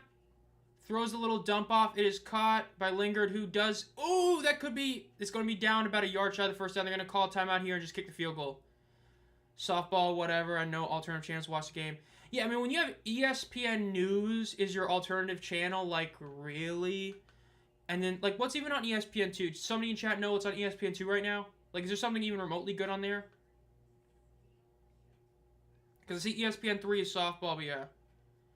Yeah, Showboats Renegades was on ESPN News because the game got delayed and they pushed back to 3 hours. They ended up putting that one on it. That's where that game was last week. And unis were perfection. Yeah, the Roughnecks definitely, they had a massive downgrade here. Texas, Oklahoma. That's on ESPN 2. For me, it says ESPN 3. That sucks. That's wild. Can't believe we got that much college baseball on. We want to watch some football. 43-yard field goal attempt for the Houston Roughnecks.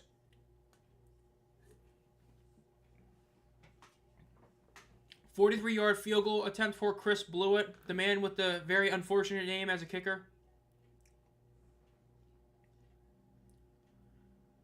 Nolan is going to try and ice the kicker right here. Again, the injury timeouts and the super challenges have made it to where we're going to be heading into halftime at 4:30. So again, this is definitely a talking point during the offseason is should the super challenges be changed a little bit, especially in terms of how much time they spend and all that. The fact these games are supposed to be 3 hours, this game's obviously going to end up going about 3 hours and 15, maybe 3 hours and 30 minutes, but we'll see. It's on all the channels. Finally, it's on ESPN. They finally put it on there. The game is finally over. Oh my goodness. I guess better late than never, as they say. That's wild. Clear the bases. Who hit that? We got a grand slam by the Mets. Massive W. Kick is up. It is a beautiful kick. It is good. 16-3 heading into half. Finally, about damn time. I can't believe they had to wait an hour and a half to put the game on. Like, and literally as soon as it's heading into halftime. So, like, I guess I get it on one hand. It looks good because, like, now you're putting it on at halftime. But at the same token, like, you kind of want the game on. Like, absolutely wild. 27 runs in the college baseball game. No wonder it took so long. It's actually insane. That's actually wild. 27 runs is insane. ESPN News is great if you want sports update from 2 hours ago. Okay, that's diabolical to say that. That's great. My goodness. You're cool, sub. Thank you, Jeff. Thank you. Again, I mean, like, dude, it's college baseball. Like, if I were to do, like, a listing of sports and leagues on where I'd watch them, dude, college baseball is so far down. Like, no offense to people who watch college baseball, but it's like, number one, it's baseball versus football, basketball, hockey, or soccer, or golf, or MMA, or even, like, WWE. And then number two, it's college, and it's like, why do people don't watch college soccer? Because a lot of the good soccer players aren't playing in college. You know what I mean? Like, there's, of course, great baseball players in college baseball, but, like, a lot of them are already in the minors and stuff. So it's like, it's just... We had ABC push off a UFL game for pre-game basketball. Yet we can't get rid of college baseball. That's what I'll say. I think that's wild. Like, absolutely wild. Michigan better win. That definitely was a bad ending for him, having all that happen to him the way it did. Definitely not what you want to see there. Again, like I mentioned, the biggest issue I'm a Stallions fan, go Stallions.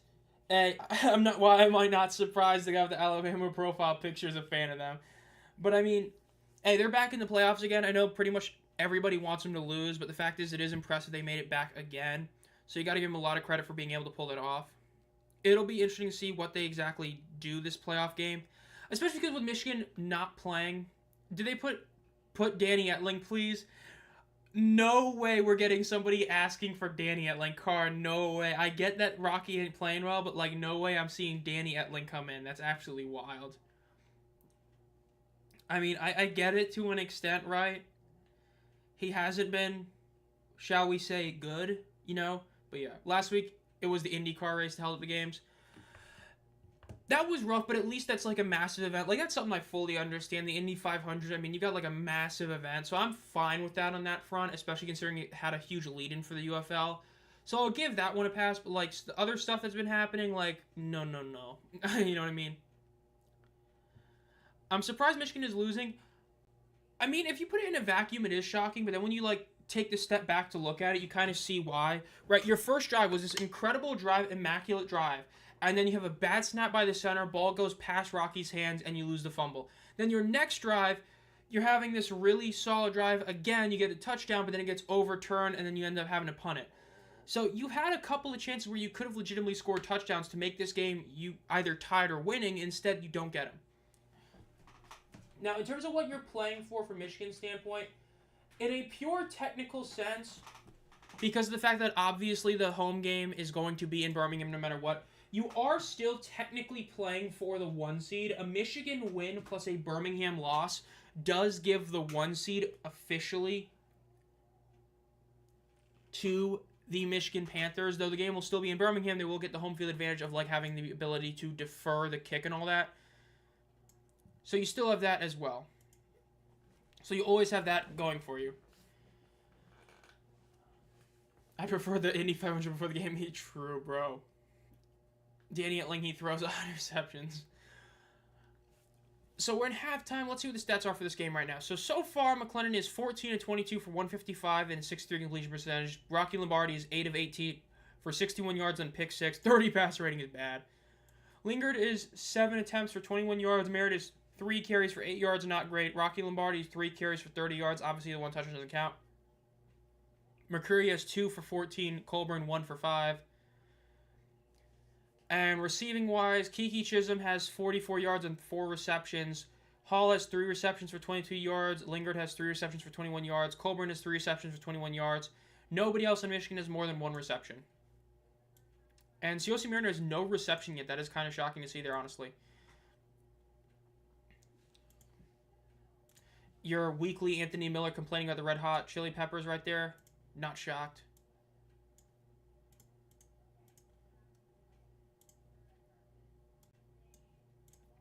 And back there. Where do you get the jerseys and how much are they? This is an official UFL jersey on the official UFL shop. I think it's like the UFLshop.com, or you can just go to the UFL.com and go to the shop there. You can get them. It's like $125 for these jerseys. These are the good Under Armour quality jerseys. There's also the older ones, which I have a couple of those ones as well, but these ones are much better quality than the ones I used to have. Again, it's, I know some people complain about the price because it is just a basic one jersey with, the basic stuff on it. But it's still a lot better than what they had before because they basically had other jerseys for, like, the same price, but they were lower quality jerseys. But these ones are much better, so gotta give them credit there. I know there's a couple other places like Royal Retros usually has similar ones that aren't officially branded, but are still, Defenders jerseys, Battlehawks jerseys, blah, blah, blah. But yeah. College basketball can go away, too. College basketball, man. It really is. I hate how college basketball has become so much about one and dones. Like, the one thing that I do like about NIL is it continues the trend of women playing in college for, like, their whole college career. Obviously, I know they have different rules and all that. But, like, for instance, like, Haley Van Lith would have never become the superstar she became if she would have just been a one and done. Same with, obviously, Sabrina. Well, I know that was a few years ago, but still. Same with Caitlin, right? Like, the fact that college basketball for the women, they actually play their careers there, I love that. I think that's why women's college basketball is becoming better than the men's, because the superstars actually stay. Like, you very rarely see a superstar stay in basketball. When they're a superstar, they leave the next year. Yacht Club does custom jerseys. Someone at the Showbiz game I went to was wearing a Papale jersey. That's another guy. I really hate how he didn't come back this year. I don't know if they just didn't want him or he didn't want to come back, but that sucked they didn't come back. Cole Kelly jersey, that's a classic. I have heard that the other jerseys are usually cheaper as well. My Houston Cougars lost. Yeah, I didn't watch that much college basketball this year. I watched a couple of games. I watched a lot of the NC State games last year when they made the, Final Four run, but that was about it.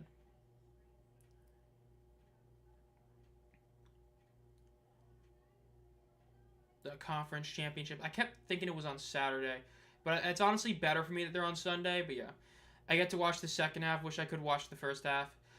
The first half was pretty wild. I mean, the Michigan Panthers made the first drive Houston had was immaculate, and then the Michigan drive looked to be almost as good, but then they had that bad snap. It was definitely something else right there. That was definitely a half. I only could get the home Panthers jersey. The one you're wearing is unavailable. Dude, I literally bought this, the day after it came out or something, and, it became unavailable.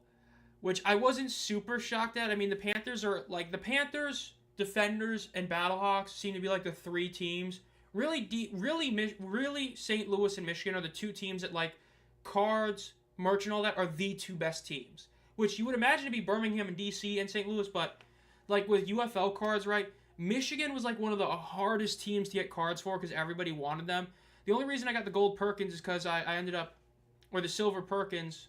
Yeah, the silver one is because I traded with somebody that, was a Stallions fan, but yeah, I know this jersey became unavailable, really quick, so I'm really glad I got this one when I did.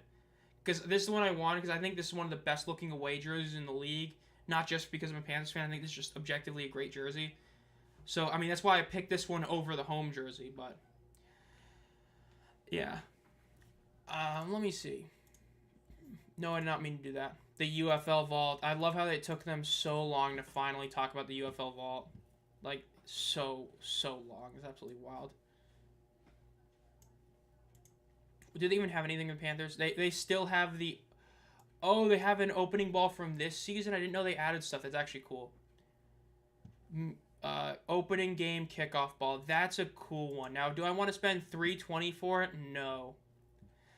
That's cool, but I would rather have spent, the less than $200 that I did spend on my Stars versus Panthers ball. So, yeah, I'll take it. $320. I mean, I get it. The commemorative balls are, well, they're down to $130. Never mind. Let's see. What do they have for the Battlehawks? Only 2 jerseys left for them. Not shocked. USFL, they got the Maulers jersey. They got an inaugural ticket game for $80. That's wild. The kickoff ball looks cool. I did not know they had the UFO vault. They added stuff from this season, which is really cool. The kickoff ball, the actual kickoff ball from the Panthers Showboats game this year. But like I said, I would have rather, I don't want to spend $320 for that. I would rather spend $170 and get the ball that was used in the Stars-Panthers game back in 2023 where the Panthers clinched their first playoff spot in the Ultramodern era. Yeah, I would rather pay, like, literally half of what that kickoff ball is for this in a heartbeat again. I'm a little confused by the company making the uniforms of college football. Some are simple and boring, like TCU, and old versions way better than the current one, much minimalism. Dude, it's like everybody jokes about all of those stuff are so bad. I mean, like, all the modern stuff is just rough, but yeah. I will say, there's a Cincinnati team jacket that I was thinking about getting for a while that looked really cool. I might get it at one point, but I don't know. To see a Roughnecks and Shobo Stadium filled to the brim, it would be cool to see, but we'll see. A good old kicking ball from the Philadelphia Stars Panthers game. Love that one. I'm going to go put this back on the shelf. I still don't have an actual thing for it. It just sits on my shelf. I mean, hell, I still don't have anywhere to put the Colburn jersey. The Colburn game-worn jersey is, like, right there. I think I'm in frame. Is, like, right there behind this wall. And it's just sitting there. It's right under my Ritter signed jersey. It's like, I was going to hang it up, but I'm like, I'm not going to hang it up, you know. I love Colburn, but, like, over my game-issued Pierce jersey, no. Over my 2023 championship shirt, no. So I don't know where to put it. It's just kind of stuck there, but it's great. But the USL cap when it was on sale, nice.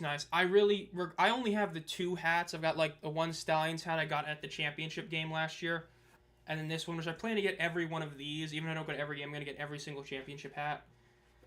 I love how it became on sale like after I bought it, but whatever. Do you think CJ remains employed for Roughnecks win this game? I think that the chances go up drastically, which is why I really hope they don't make it to win this game. Because I think that once you have the argument where 2 of your 3 seasons you finished 500, that really hurts your argument to get rid of him. So, that's why it's in the best interest of the league to see the Panthers win, but we'll see. It turns heads up here in Canada every time I wear it. Massive W. That's what you love to see.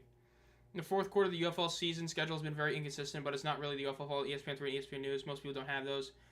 Well, I mean, it's also because those games weren't supposed to be on there, obviously. Like, the regional broadcast, it's going to happen, and when they do expand, it's going to happen more. But, like, the Memphis game being pushed back, there's nothing you really could have done. Same with this game being stuck on the network.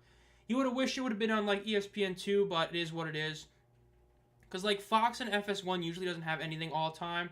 So FS1 is a more accessible network than, let's say, ESPN News. So it at least helps there, but, yeah. Second half is about to start here again. Michigan will get the ball first. It is 16-3, Houston over Michigan. Again, Rocky Lombardi did start the first half for the Panthers. We'll see if he plays the rest of it. Same with if McLennan gets all the rest of the snaps for the Roughnecks. We'll see.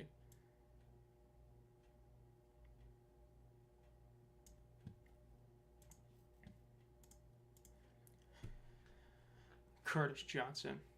The last XFL logo was horrible. I really was not a fan of it. Like, I know what you're talking about, the one where it's just a little white XFL. Yeah, the 2020 logo, man, that was the 2001 and the 2020 logos were nice, but that 2023 one was not nice.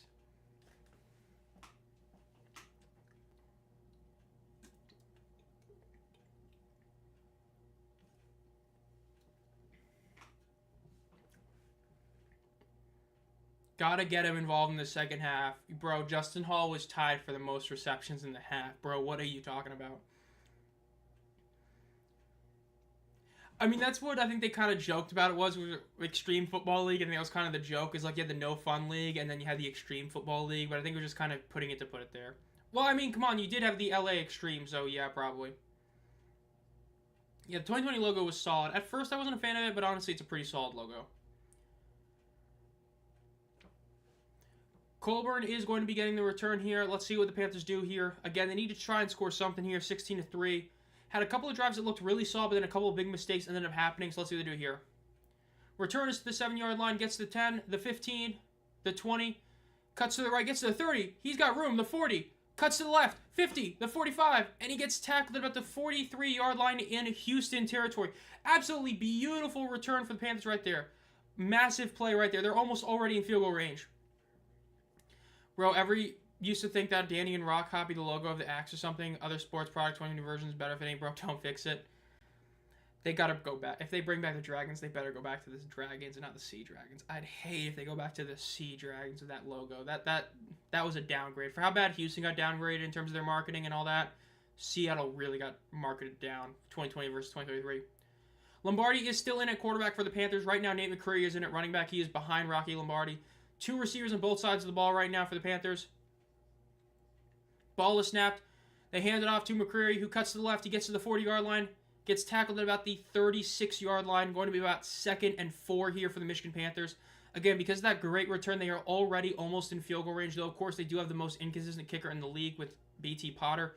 So you do not want to be forced to kick any sort of long kick because there is a legit shot he will miss it. 14 and a half minutes left in the third quarter.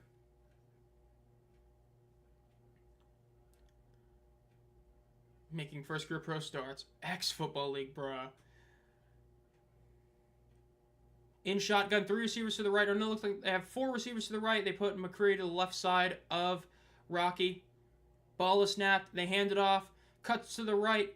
Gets the first down and gets past the 30. Going to be down about the 28-yard line. Yeah, I saw that message too. The old Sea Dragons logo. I would say that the Sea Dragons logo, I'd honestly say is like a 4 or 5 out of 10. I think it's a massive downgrade from the 2020 logo. It just became like, instead of it being like supposed to be a fearsome logo, it became just kind of a meme. Kind of like the Dolphins' old logo versus the new logo in a lot of ways, but like even worse.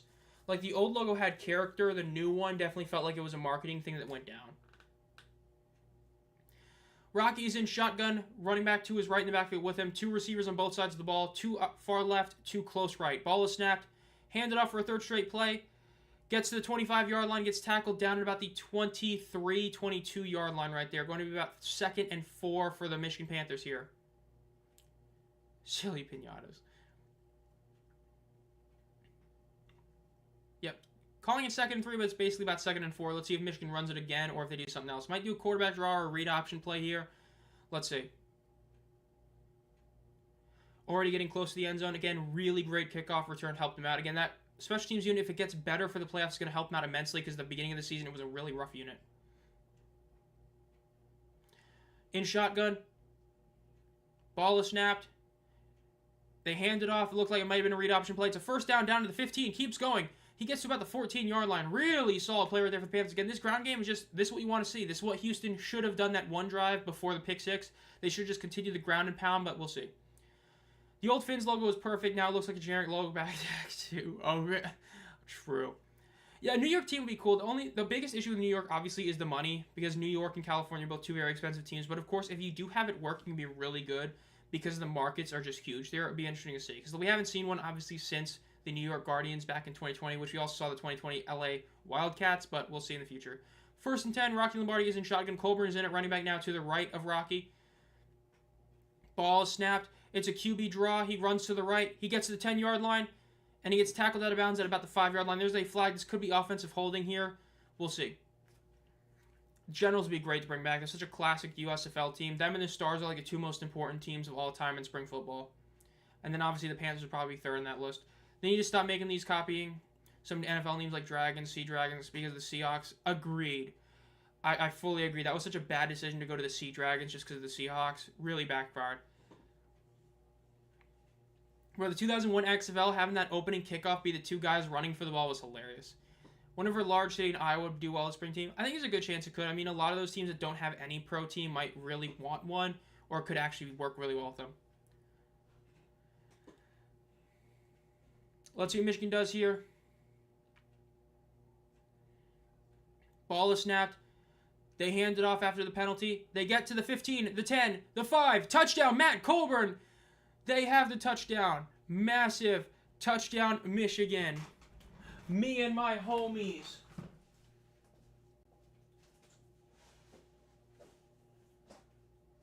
We all love Matt Colburn. Matt Colburn for the win, baby. We love this guy. Absolutely W player.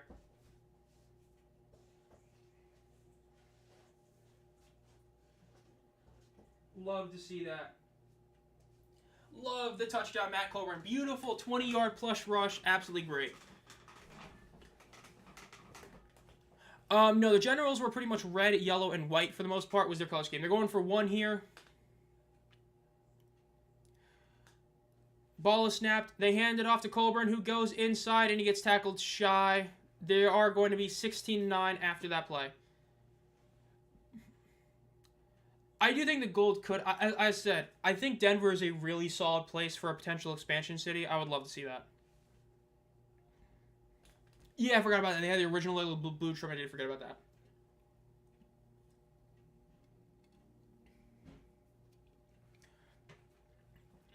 Awesome.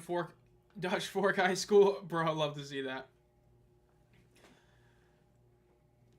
Love Matt Colburn, bro. Massive touchdown. Legendary New York Guardian player right there. I really hate how I have, like, nowhere to hang it up. Because I don't think it would fit on this door. And it'd be really rough considering I opened this door so much. And I don't have room behind me. It's a shame. But, you know, is what is. Next going to be an appropriate name. Because they're going to choke. Okay. I mean, hey, there's a chance they will. So, never say never.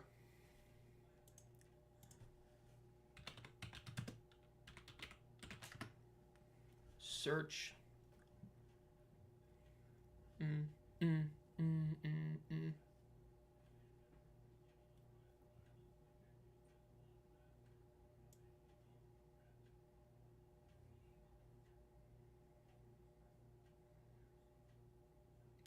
days for those things. Okay.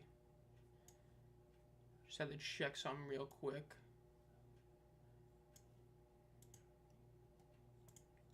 Let's see, any notifications on the X site? Inactives are announced. Davion Smith is inactive. Okay, Kevin Hogan's inactive again.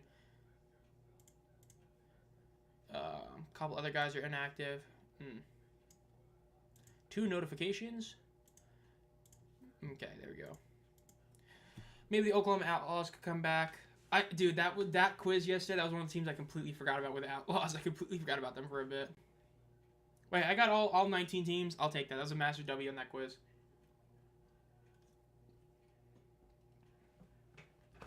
The Clippers and the Suns. The NBA, baby. We love that. The flankers. I mean, I know, like, the UFL had, like, the Hartford Colonials, or there was, I think there's another team that was in New York that I can't remember the name of. The Sentinels, I believe. Or they were, well, that was when they were in Connecticut. Well, I mean, they were, obviously, Hartford is Connecticut, but you know what I mean. Pretty, what are you doing over there? Bring you on stream if you keep that up. If you bring back the Wildcats, put them in Portland. Hey, you can put the Breakers there. Dude, why? You know, honestly, great idea for the UFL. They should hire me. They should bring back a team and put it in Portland and call them the Breakers. They should also put a team in Boston and call them the Breakers. And they should also put a team in New Orleans and call them the Breakers. All 3 were historic teams in the USFL. I think that'd be a great idea. Then you could make the divisions of 3 teams. You could have the Breakers division. Just a team in New Orleans, a team in Portland, and a team in Boston. I think it'd be a great idea. Who's with me? The Triple Breakers. That would be great. Love seeing Colburn get that touchdown. That is absolutely beautiful. The Battle of the Breakers.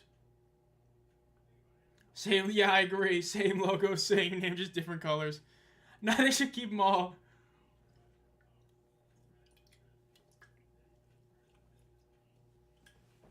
I would say a new team is more likely than the OG USFL. I just think it's more likely. Like I said, I think odds are if they do the expansion correct, they should bring 1 team back and add 1 expansion team. But if they're going to bring a team back, odds are it'll be a team from the 2020 XFL or the 2023 and then this one, yeah.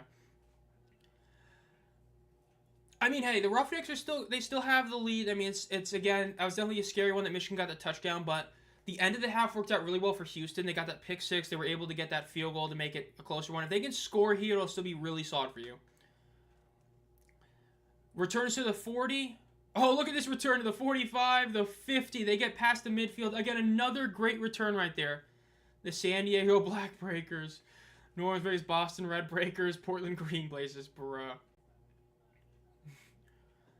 College World Series. Do not care if it's the men's or the women's. I equally do not care. Sounds like a good idea, and there's a lot of Renegades in Arena Indoor Football League, so why not? But yeah, I mean, hey, the Roughnecks, I mean, that was a great return right there. They got a decent shot right here. Marcus Debris. There's that ESPN 30 for 30 I want to watch. I just haven't watched it yet. Hope my +2.5 will help. Oh, you got him +2.5. I think it's a good shot. I mean, I thought they would lose by 6, which originally was 6.5 point spread. But again, so far, if Houston can score here, it'll be tough. Ooh, it might be offsides in the Panthers. Let's see. Or encroachment. Be like the NFL in the 20s and just rip off other sports teams. I mean, hey, we got 3 Panthers teams right now. We got the Carolina Panthers, the Michigan Panthers. We've also got, of course, I mean, hey, the Panthers name was already in the USFL, and then the other 2 leagues took it, right? The Florida Panthers took that name, and the Carolina Panthers took that name, right? The Guardians, we had the New York Guardians. We had, like, the other Guardians team, I believe. And then, of course, the Indians took it to become the Guardians. The Commanders, the San Antonio Commanders, then the Washington football team said we're going to become the Commanders too. It always happens. Ball is snapped. They hand it off. Hurdles over his own downed lineman, and he gets back at the line of scrimmage, so it's going to be 2nd and 5.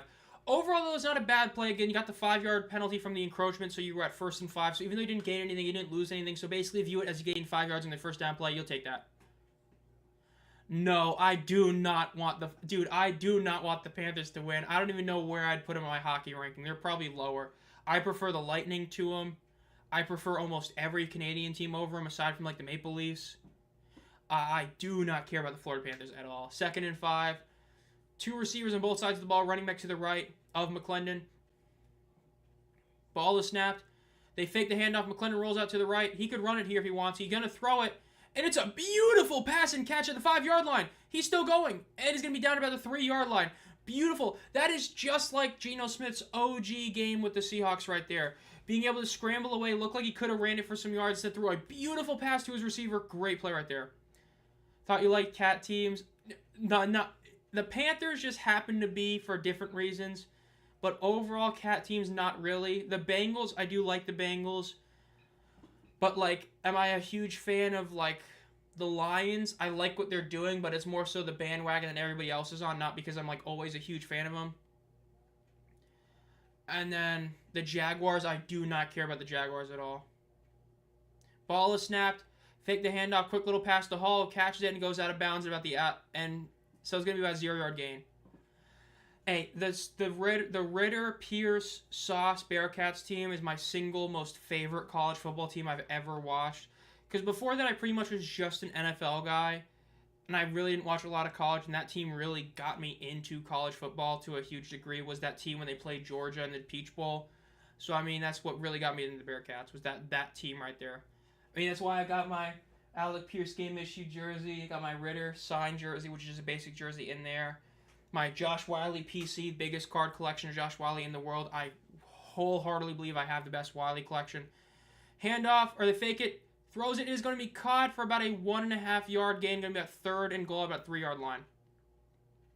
I do not watch the MLS. I don't even think I've watched the championship game for the MLS. I watched La Liga. I watched the Champions League to an extent. Same with the Premier League, but that's pretty much it. Remember who you are, the name of the Commanders Guardians. Always like the Valkyries. That honestly would be a good name, honestly.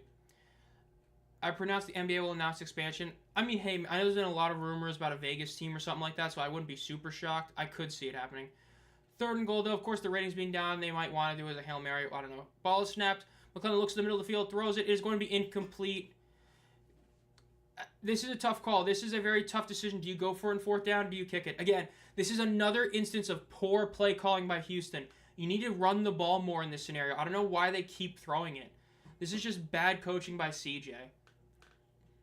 Soccer sucks? Nah. It's solid. It's not my favorite sport in the world. But like when you... Well, let me rephrase that. Premier League soccer is good. La Liga soccer... When people say that there's people flopping in soccer, they're talking about La Liga in Spain. Those players are... They're kittens. If you know, you know. Like, they get touched, they fall and literally die. Premier League, there's almost no flopping in it. That is great, pure soccer. The Premier League is such a substantially better league than La Liga. It's not even close. If it wasn't for Real Madrid, I'd never watch a La Liga game. Because it's just, La Liga soccer sucks.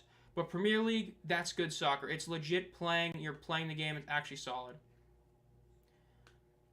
I only watch soccer Mexico's playing. I'm Mexican. Hey, I mean, they had that really solid... Well, they had the goalie played really well a couple years ago, but... Yeah. Paint drying soccer. Bro, hating on soccer. Kick is up. It is good. It is 19-9. Houston have a 10-point lead. It is now a 2-score game with a little under 8 minutes left. Josh Wiley PC. Got my 4 massive 1-on-1 cards right there. Love seeing. I regret not getting a Super Bowl ticket. I bid on it. I should have bid more on it. I would have had like literally like 5 of the 7 best Wiley cards. Really regret not bidding higher on that card. But hey, I literally ended up getting the 101 National Treasures card, and I have 2 of the 3 Bowman first ones, so I'll take it. We love Josh Wiley. Hope he has a better year this upcoming year with the Titans. I know they like drafted a tight end, which doesn't look good for him, but hey, you never know. Hopefully things work out. Sort by date. I want the points for the over, but objectively not instantly going for it on 4th down with the lead's pretty special coaching. Dude, it's Curtis Johnson. I mean, he is such a rough coach. Especially against the play calling there. Why are you throwing it back-to-back plays when you need less than 5 yards? It's something, I mean, that's the second instance in this game alone he's done that, right? The drive before the pick 6 was thrown. He was at like a 3rd and 1 and decided to throw it back-to-back plays instead of running it. Really, really poor coaching decision. And then there, again, throwing it. Why did the St. Louis Battlehawks lose to the Renegades in their first matchup? A big reason is because they weren't using Jacob Sailors. They were throwing it at the goal line. Running the ball is how you win football historically for a reason. Terrible coaching by Curtis Johnson. No, the Hornets I do not give a single F about. I have never cared about the Hornets. I never probably will. Return is up to the 28-yard line. Not a great return for Michigan, but yeah. Are you going to the championship game no matter what? I'm not going into it this year. I went to it last year, and I went to the USFL one the year before. The big thing is that, for me, it's like basically like $1,000 to go there at least. And St. Louis is a city that objectively is not worth making a yearly trip for. Like, the only places that are worth going every year is like, let's say, New York, like California, where there's just so much to do. St. Louis, once you've been there once or twice, you've been there all you need to, unless you want to go back like 10 years later.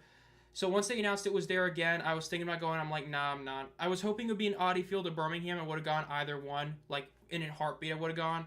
But with it being in St. Louis again, I decided I'm not going to go. It's just not worth it financially and time-wise to go to one game in St. Louis and do nothing there. Because when I went last year, I went with my friend instead of my dad, which the year before I went with him. Last year, I went with my friend. We just ended up staying in the hotel for like most of the trip, just playing Call of Duty, because there was just nothing really to do in St. Louis, because I'd already been there before, and once you see the arch, there's nothing else to do. 2nd and 10. Ball is snapped. They look in the middle of the field, throw it. It's going to be caught for about a 3 yard shy of the 1st down. I will be streaming both championship games. I'll be having 2 streams set up for one after the other instead of just one because I can't fit it. But yes, my plan is to stream both conference championship games and the actual championship game. So I will be planning to stream all 3 playoff games this year. Last year I only streamed 1 playoff game. This year I'm going to stream all 3 of them. Might try to do something special for the championship game. If I can get something, I can get something, but we'll see. 3rd and 3 for the Panthers. Let's see if they get a 1st down here. With Danny Etling in at quarterback right now, it is no longer Rocky Lombardi. They hand it off, and they get stopped about half a yard shy of the 1st down. I would go for it here. You're within half a yard. Like I've always said, if you're within a yard, you go for it. You can pretty much lock up the game with a TD or give Panthers a full field to have to go down the field. Yeah, the field goal was definitely not the play there. They should have gone for it, but yeah. Imagine if CJ somehow becomes an NFL coordinator. Okay, dude, that would be so funny. They're going to QB sneak it. They do not get it. Houston stops them. Houston's going to get the ball in great field position. They're going to get it within 40 yards of the end zone. Wild stop right there. Great play by Houston. I hate the Liga MX because it's corrupted. I want promotion regulation, but the club owners don't want because one of the top clubs is about to be relegated, so they decided to get rid of it. That is definitely really rough. I'm not shocked. I mean, even in Europe, they almost had that with like the Super League that was going to come out, so it sucks. 2022 USFL Championship is better than the 2019 Super Bowl between the Rams and Patriots. Bro, the 2022 USFL Championship is better than like literally 60% of Super Bowls. Like, that game was incredible. I still stand by that was the best game in this era of spring football. I know some people want to say the Battlehawks Stallions. I know some would say the 2022 Conference Championship game or championship game between the Maulers and Panthers. That 2022 USFL Championship game between the Stars and the Stallions was peak football. That was better than 90% of games in the NFL, 90% of college games. Just an outstanding game. Beautiful. Yeah, fumbled the snap, didn't get anything, so it's going to be Houston ball. It looks like Houston's probably going to get this W here. Again, this is Houston. They've choked big leads before. I mean, they have the record for the largest choked lead of 19 points in a single game. So it could happen, but odds are if they can score here, it's probably going to be over for Michigan. And yes, Kenny H. Lovely is out for the game. Larson did just report that. Again, we saw him go down earlier, but yeah.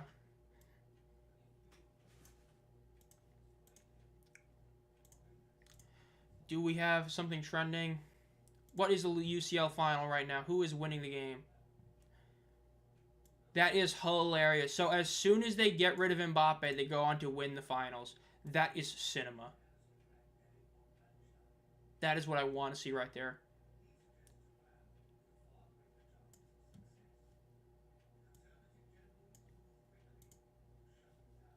I'm so glad Mbappe's team won without Mbappe. That's beautiful. You do not want to see Mbappe do W stuff. I hated the signing. I thought it was a bad signing when they got him. Like, it was a huge deal, but like, dude, you did not need him, and guess what? It was like a huge reason why you didn't end up winning. And now Modric is gonna be gone, so screw us. We're screwed. Is what it is though. As a St. Louis resident, what you have said about the city's 100th year, once you've seen the arch and a few other things, there's nothing else to really see or do here.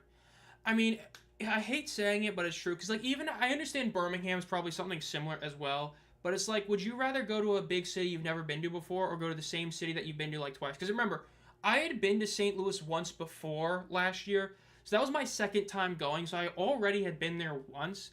And going back there within 5 years, it's just... Here's the thing. The truth is, if the game was on earlier in the day, I still probably would have gone. I would have probably booked a solo flight and gone to and from the same day. Because it's at night, I'd be forced to book a hotel and stay there an extra day and spend a lot extra money.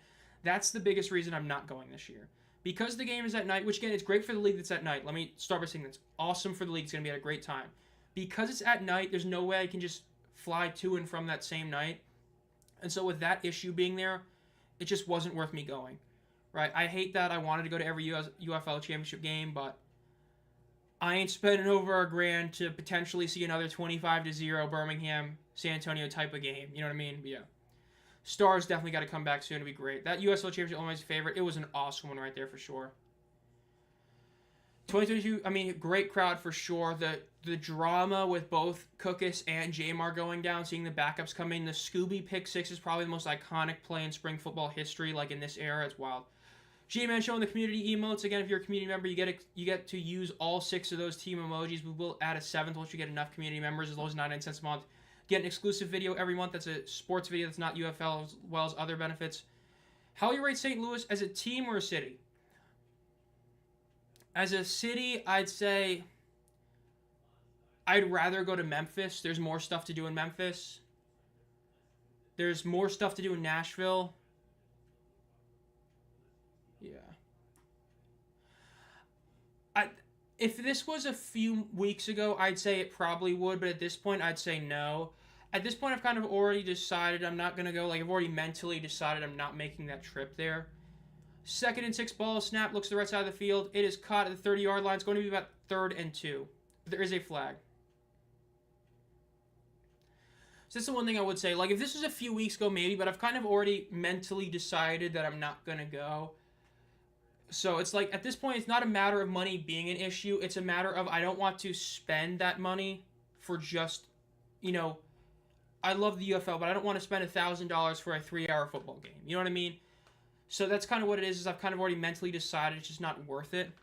Like, if I were to get $1,000 I could spend on anything right now, I would arguably rather get, you know, upgrade my PC more to help make videos better, get other stuff to help out this, or things. It's just, to me, it's just not worth it.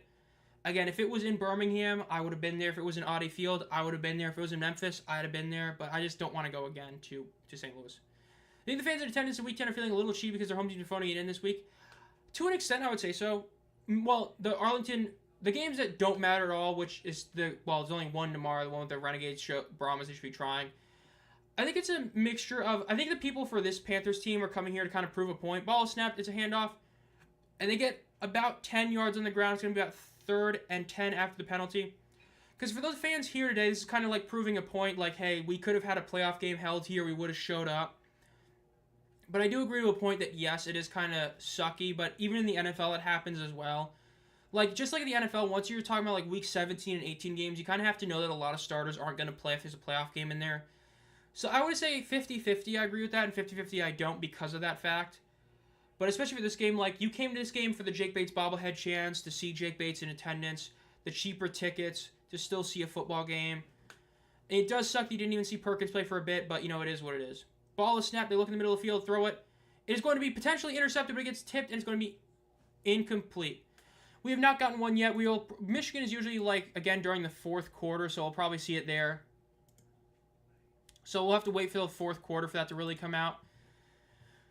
But, again, it should be a really solid one for this game. We'll see for sure. But, again, most people think it's going to be a really good number for this game.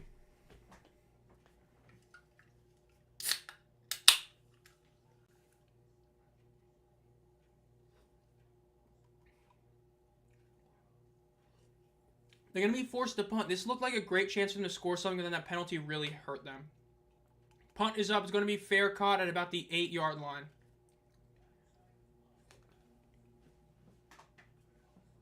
Birmingham stats for life. I really would have hoped the game was in Birmingham.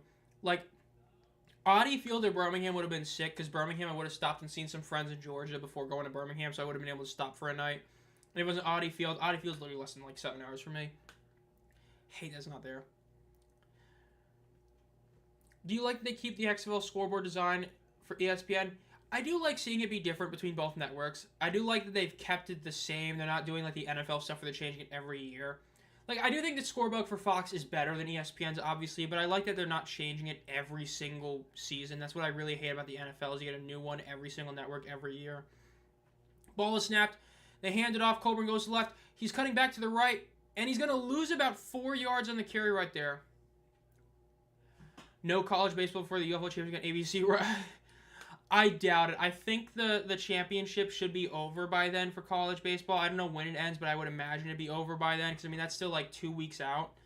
So I'd imagine it should be over by then. I think it's just a legit primetime game. It's going to be like no competition from either, you know, NHL or NBA on that night, I believe. There might be, but hopefully not, but we'll see. Yeah, the Super Bowl scorebook, I'm not looking forward to looking at that every week in the NFL. 2nd and 14, in shotgun, 3 receivers to the right, 1 to the left. Ball is snapped. They fake the handoff. Danny Etling throws, it gets tipped, and it's going to be incomplete. Yeah, I agree. That Fox Super Bowl scorebook was horrid. 4-piece. We'll see. I mean, Melvin, they got a shot. I mean, I know most people that aren't Birmingham fans don't want to see him win again, but the fact is this team is still a really good Stallions team.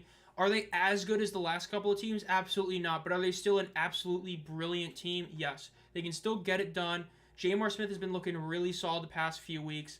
I hope they ride with him in the playoffs. It'll be a fun game between them and the Panthers. 3rd and 14 for Michigan. 5 wide. Ball is snapped. There might be full start. Wow, I'm shocked they didn't flag that. He's rolling to his right. He might run in here. Nobody's going to throw it over the middle. It's going to be caught for a first down. Solid play by the tight end, getting, you know, back across the field to be able to catch that. Great play by him. The attendance has not been announced yet. The attendance is usually announced during the fourth quarter. We are still expecting this to be the record-breaking game for Michigan, which if it in fact does break their record, it will be their 4th time breaking their attendance record this season, which is absolutely insane, especially considering they had multiple Friday night games, a 3-peat of games. It'd be wild. This Stallions team, I don't think so. The best Stallions team, which would be either last year's or 2022's, I think they could have beaten the worst team. And, like, out of 10 matchups, they'd probably win, like, 2 times. Which, again, is saying a lot. But they'd probably be like any college team aside from maybe the top team. Run to the right. They're going to go out of bounds for about a 3-yard gain. I was thinking the scorebook for the UFL games on ESPN should look like the old ESPN scorebook you see in the old ESPN NFL games, like NFL 2K5. Just replace the ESPN logo with the UFL one. I don't know this off the top of my head, but... Dude, NFL 2K. I hate how all these companies nowadays are monopolized. Like, dude, when you had multiple companies making video games, like having ESPN, or not ESPN, having EA and 2K make games, it was great. When you had Topps, Panini, and Upper Deck competing with cards, it was great instead of them having exclusive license. It really sucks how monopolized our world is now. 4 receivers to the left, motioning 1 to the right.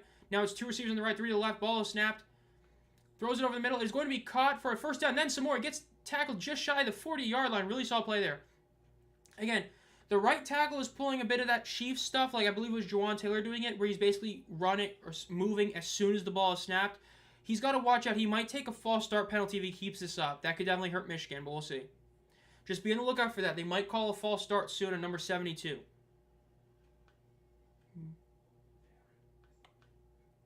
I know there was a mod for college football where they actually had some of those teams implemented, which was really cool. Obviously not the players, I think, but it was definitely a cool thing. It will be sick to see.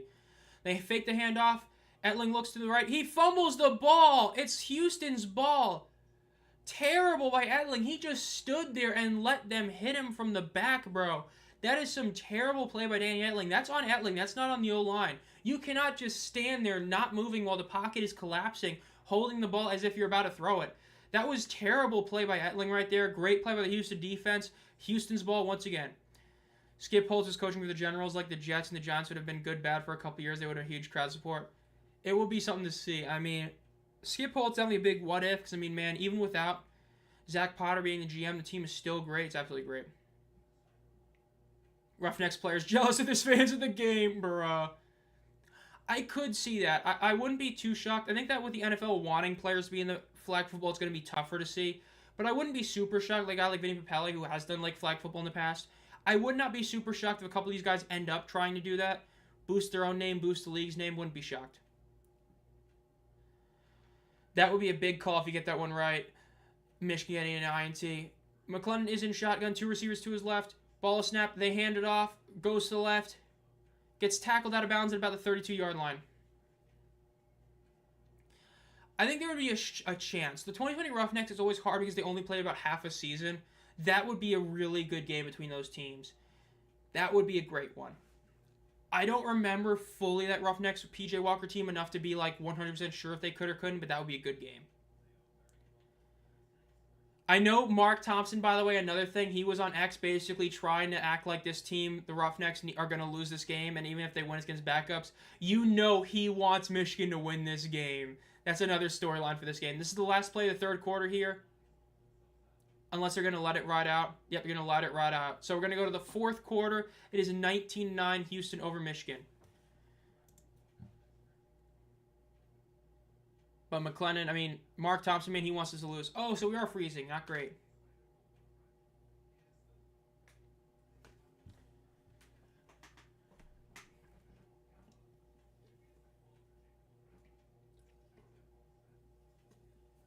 So we had a little bit of a freeze, but it wasn't as bad as it used to be. And obviously this is because I have like 4 extra things open. So, sucks, but it is what it is.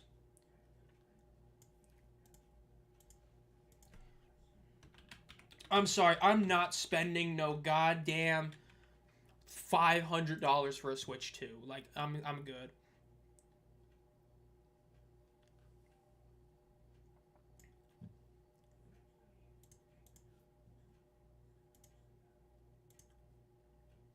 Like, I do not, like, I literally just bought a Switch OLED, like, about a week or 2 ago, because I saw one on Facebook Marketplace. I paid, like, $220, and I got the Switch OLED model with 2 extra controllers, 1 wired, 1 Bluetooth, with, like, 4 games, Pokken Tournament, Mario Kart 8 Deluxe, Pokemon Violet, as well as, like, an Assassin's Creed game. Like, dude, I'd rather do that than spend, you know, a ton of money and buy a Switch 2 that's, like, marginally better than the Switch 1. Like, I'm going to wait for them to go down. Like, Legend ZA is going to come out in the regular Switch. That's all I care about. So, we take that.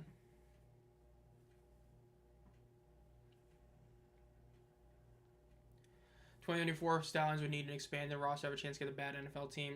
That's a good point. 15 minutes of ball left for the next man. This season went fast. It is wild this season's gone as fast as it has. I mean, it really has felt like it's gone fast. Like, it feels like just yesterday I was making, you know, the first Tank Bowl vid of the season, or just yesterday I was making the preseason power rankings. It really is wild. Yeah, Nintendo's greedy, bro. They're blaming the tariffs. Like, no, it ain't the tariffs. You just try to mark up those Switch 2s as much as you can. I would say that last year was a better season overall. Though I will say the quality of games this season were definitely better in the second half of the season. But I just got that feeling that last year's season was just a little bit better overall. Like, I feel like a lot of the storylines for this year just weren't awesome. The only big storyline was there not being a legit number 1 team. That's what I would say. I would say it was probably better than 2022 or USFL. Was it as good as 2023 USFL or last year's UFL or even the XFL? I don't know. I'd say it was on the mid to lower end of the 5 seasons. It might be the second or third worst. Just because of a lot of storylines not being great, coaching issues being there. That's what I'd say. Avery Genesee is pissed off. He is unhappy. I was like, Garrett Marino's having a good time right there. I might do that. If a modern spring football season tier list, that could be an off-season video I do. I could. 2nd and 8 in first play of the 4th quarter, 15 minutes left in the game. McClendon is in shotgun, 3 receivers to the right, 1 to the left. Ball is snapped. They fake the handoff. McClendon looks to his left, throws a dump off. It gets hit at the line of scrimmage. Speaks is right in front of him. Bats the pass down.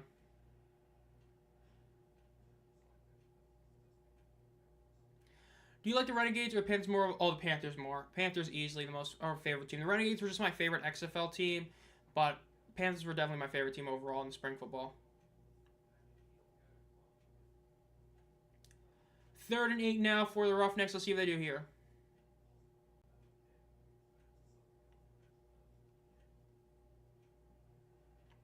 14.5 minutes left. They're in 5 wide. 3 receivers to the right, 2 to the left.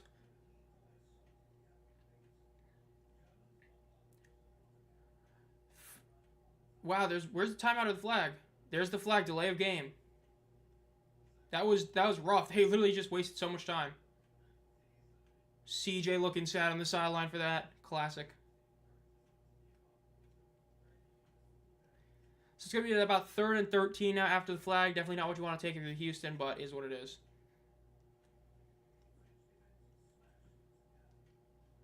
14 minutes left in the 4th quarter. Doing the same play. It looks like 3 to the right, 2 to the left. McClendon in shotgun, ball snap, looks to the middle of the field, looks to the left. Throws it to the left. Is going to be caught for a first down. Great play right there by the Roughnecks. They're calling that a catch by Kiki Chisholm, so it's a first down. Great play by Houston right there, getting that first down. Again, they're at the 23-yard line. They're almost in the red zone. Ooh, it might not be a catch. Showing the replay, that might not be a catch right there. That's incomplete. That's incomplete right there, yeah. That's going to be overturned. That's a pretty clear-cut overturn right there. Once he did fully catch it, his body was fully out of bounds. So you're going to be forced to kick it here, though. Kicking it again, you already have a 10-point lead extended to a 13-point lead. That's definitely fine if you're them. Means that if Michigan kicks a field goal, it's still a 2-score game, which is what you want. So it sucks you can't get, a touchdown on this drive, but at least if you get a field goal, you're still definitely going to take that.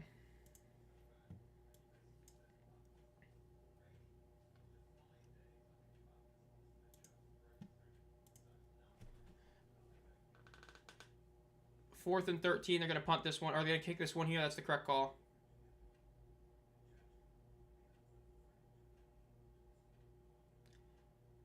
I'm shocked they're still reviewing this. This looks pretty clear-cut that he didn't have it. Didn't have it there, still didn't have it.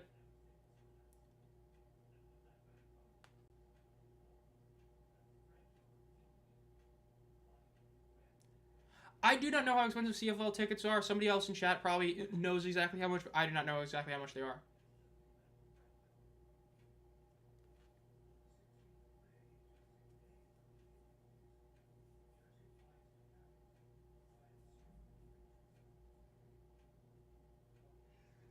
I wouldn't say he has it there. Still wouldn't.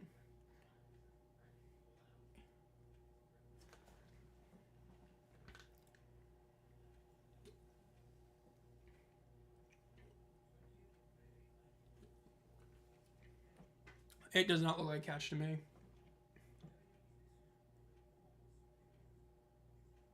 Yeah, I agree. That's incomplete pass any day. I was cheering for the Stars more because I really like the Case Cookus year. I love what he's doing. This game right now, the Roughnecks Panthers, is on ESPN and ESPN Plus.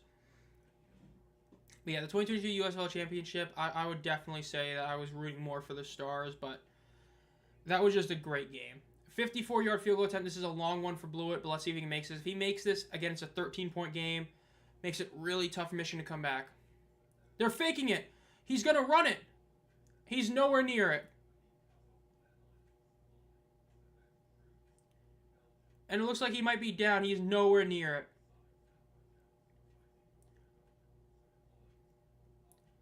And yet there's a fight going on. Terrible play call right there. Again, you had them say we're going to call these guys eligible, so it made it kind of obvious it was going to happen. Just a terrible play right there. Yeah, I bet you're probably watching on ESPN. I'm on ESPN Plus, so I'm not too shocked that I'm a bit delayed. But, man, that was just a terrible play call right there by Houston. Again, Houston making bad decisions. Why would you fake it there? No one knows. Yeah, dude, it ain't even a Mickey Mouse League. It's a Curtis Johnson world, and we're all living in it. Curtis Johnson is a coach that we've been wanting fired, because I know you said you haven't been watching a ton. We've been wanting him to be fired for like 2 years now. Like last year, he should have been fired. He did terrible. They finished 1-9. We're an awful team. He stayed, and he's been terrible. And this is like weekly Curtis Johnson stuff. That's why everybody's saying how shocked they are the Roughnecks could be 5-5 if they win this game, because Curtis Johnson is nowhere near that good a coach to be 5-5. He has been the worst coach in the league for about 2 years. Just terrible. I'm going to the Ticats Argos game on July 5th. Seats around $100 behind the home team. Nice. Mass W. Hope you have a good time in that game. 2 games on Saturday, 2 games on Sunday. You would love to see it, but they're probably going to do regional broadcast every week. That's what I see. Another bad call from CJ. Curtis Johnson, man. We got the image. We all know that one of the 2 images. We can put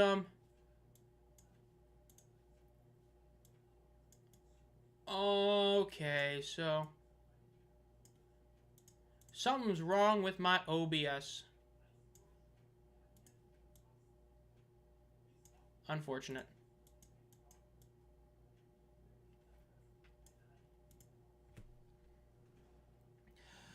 The whole reason that Curtis Johnson has a job is apparently Daryl Johnson, one of the higher ups in the league, has been a big fan of Curtis Johnson, and they wanted to give him another shot. The roster got fully overturned from last year to this year. They fired the GM, and they got a new GM, and they built a new roster, basically giving him another shot, and it hasn't worked. Like, when you have insiders, they run up the middle, and it's going to be a first down for Michigan. Like, imagine if Ian Rappaport and Adam Schefter would literally go on Twitter and say, we need to fire random coach. Like, you rarely see that. Every insider's been wanting Curtis Johnson fired for a solid, like, year and a half now. Nobody knows why he still has a job. Apparently just close with Moose. He is just an objectively bad coach. I mean, he's failed multiple obvious challenges that he shouldn't have challenged. Like, he'll see a play that gets reviewed normally and then challenge the review like it didn't just get reviewed. And he's done that multiple times this year, and he did it in this game itself. They hand it off. They get about 5 yards on the play, and they get a first down on the run. Great run by Nate McCreary. So he's just terrible right there. I mean, it's like half of that what happened. They faked a field goal for literally God knows why, because CJ wants to CJ. And then there was a fight on the sideline. But yeah, it's just Curtis Johnson's such a bad coach. Like, he is the worst coach. Him and Stoops are definitely 2 of the worst coaches in the league. I mean, the only reason they're winning this game is because Michigan had that bad fumble earlier on in the game with the bad snap, and then the overturn one. Yeah, CJ's only good on the hot mic. That's about it. They fake the handoff. Elling's going to run up the middle, and he gets about 5 yards on the play. Again, ESPN Plus's broadcast is so bad, but yeah. I mean, Michigan is literally playing their third and second string quarterback and still making it a game. It's wild. Yeah, the fake run is such a bad decision. Like, why not pass it if you're going to fake it there? Like, to do a fake run and have it work with your kicker running, like, you're not having the fastest guy on the field running. Like, Marquette King, I get that. Marquette King is a speedy punter. I fully get doing a fake with him like the Renegades did. But why would you fake it with a kicker that's not that fast? They run it up the middle. It's going to be snuffed at the line of scrimmage. It's going to be a 0-yard gain. It's going to be 3rd and 4.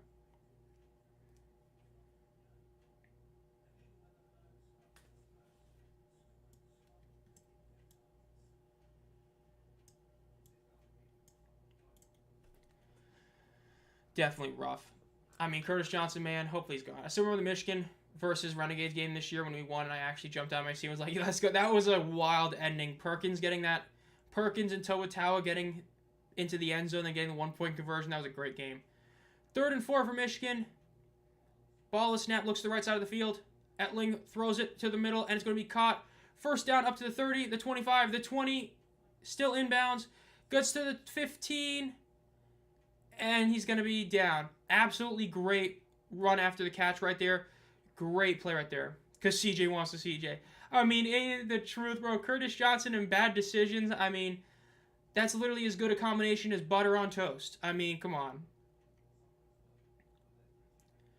Great play right there by the Panthers, getting that first down. Again, absolutely great play by the receiver, getting that nice gain. I mean, not only getting the first down, but being able to keep going, just beautiful. They're resting their players for the conference final while developing their other less utilized talents. Well, I mean, Michigan's only really resting a couple of guys. Like, yes, they're resting the two most important guys on offense. No offense to COC Mariner, but Toa Tao and Bryce Perkins definitely two most important. Throw over the middle. It is incomplete. Almost a great catch, but it's a bit of a low throw.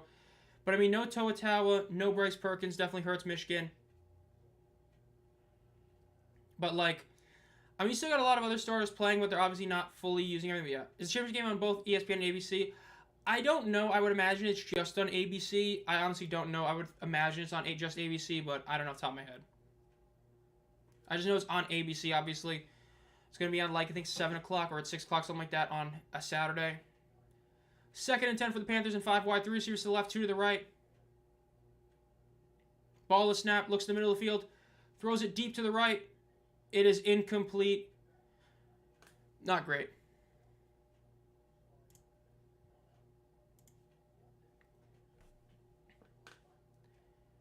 Third and 10 for the Panthers. Let's see what they do here. Again, because of Houston's genius decision to fake a field goal, now Michigan can kick a field goal and make this a one-score game, so they don't need a touchdown here. They just need to score at least something.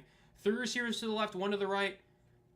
Etling has 1 running back to the right with him and Nate McCreary. Ball is snapped. Etling gets pressured, and he is sacked for a 2-yard loss. He's going to be forced to fumble this here, or the first to kick this one. Again, if you make this kick, you do make it back into a 7-point game, so you make it a one-score game, which is what you want to see if you're Michigan. Sucks you can get a touchdown, but, again, you'll at least take that. Both teams have 3 timeouts. Both teams have already used their super challenges. Michigan used their first one and failed. Houston succeeded their first one, then failed their second one. So both teams are out of challenges, but they both have 3 timeouts left.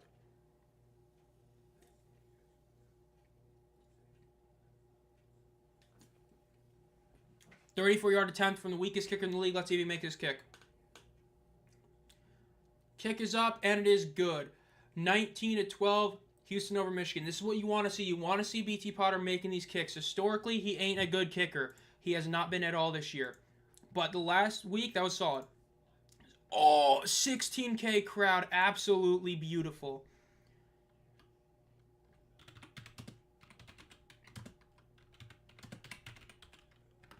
$16K crowd.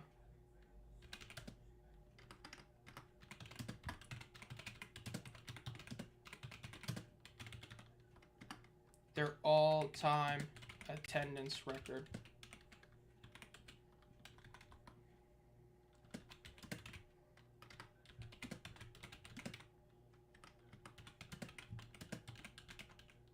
Yeah, I'm saying it's second best market in the league right now. That is awesome. Michigan's broke their record with a 10,049 number in week 2. Then they broke that record again with an 11,000 number. They fell down to 9,700. Then in week 6, they had 11,600. They just had a 16,000 attended number. That is absolutely insane. Massive. That is a 43% increase for the Michigan Panthers year-to-year attendance. Absolutely awesome.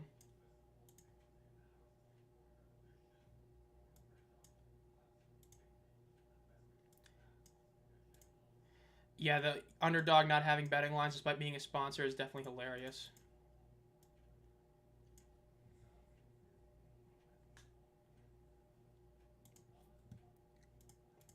Panthers should try to win this. I agree. They need to do that. That's why I was thinking they're going to get the W, but again, it is close, so they have a chance, but we'll see.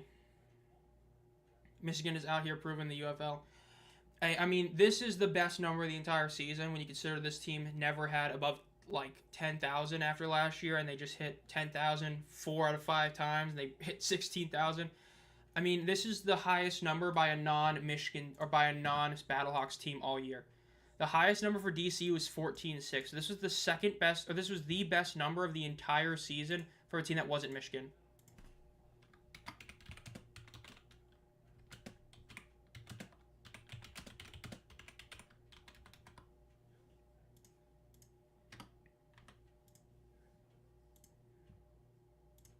mean, that's the best part. This is the single best number of the entire season from a team that is not the St. Louis Battlehawks. Massive, massive W. Jake Bates, baby. Bryce Perkins. Josie Mariner. Toa Tawa.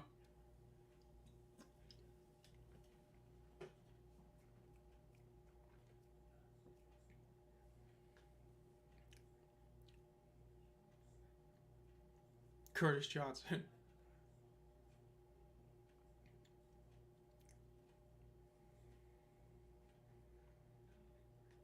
Garrett Marino, man, he is such a great guy getting under people's skin. Amazing crowd size, absolutely beautiful. Highest number of the entire season, best number of any team that isn't the Battlehawks. That's what's absolutely wild about it. Let me see, 16,000. This is, wow. What was the number? 16. This is the second best number of the past 2 years. Only the Week 5 DC game did better than this one. And that was only by like 40. That's absolutely wild. CJ, I want to win this game. Come on, man. Dude, it is so true. He says it like every year. Wyoming, bro. And down goes the drink. Man. Yeah, this whole Tom Brady thing, apparently something in his contract might be a UFL team, though I think most people would expect it to be a Tampa team, but I wouldn't be super shocked with Michigan. But, of course, that might not be for a few years, is what a lot of people are saying, like insiders like Larson and all that, but yeah. 7.5 minutes left in the fourth quarter, so we're halfway done with the fourth quarter. Again, 19-12, Houston over Michigan. One-score game. Again, the fake field goal attempt by Curtis Johnson. Again, classic CJ move. As if they do lose, it's going to be because of that. There is currently a Michigan Panthers player down right now, which you do not want to see again. We already saw Kenny H. Lovely go down to injury and be out for the game. You hope that none of these guys are out for, let's say, a couple of games because of the fact the championship game is literally, or the USFL Conference Championship game is literally next week, so we'll see. Yeah, Michigan, man, it's been great. I mean, this has become like the second best mark in the UFL, considering how much improvement they've had. The fact that the attendance has gone up year to year is insane. Because, I mean, apparently, like, last year's attendance was even better than 2023, right? Mike Mitchell did know the USFL numbers, said that last year's numbers were overall better, and this year's even better. It's absolutely wild. Make the crowd happy, CJ. Yeah, CJ, do something stupid. Curtis Johnson, make a choice. It's going to be a bad one. We all know it.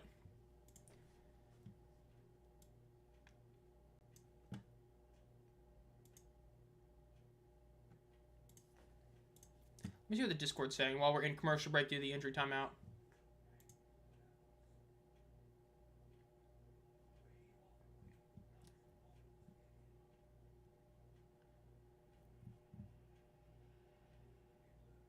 Server muted, bro. Somebody got server muted in chat. That's hilarious.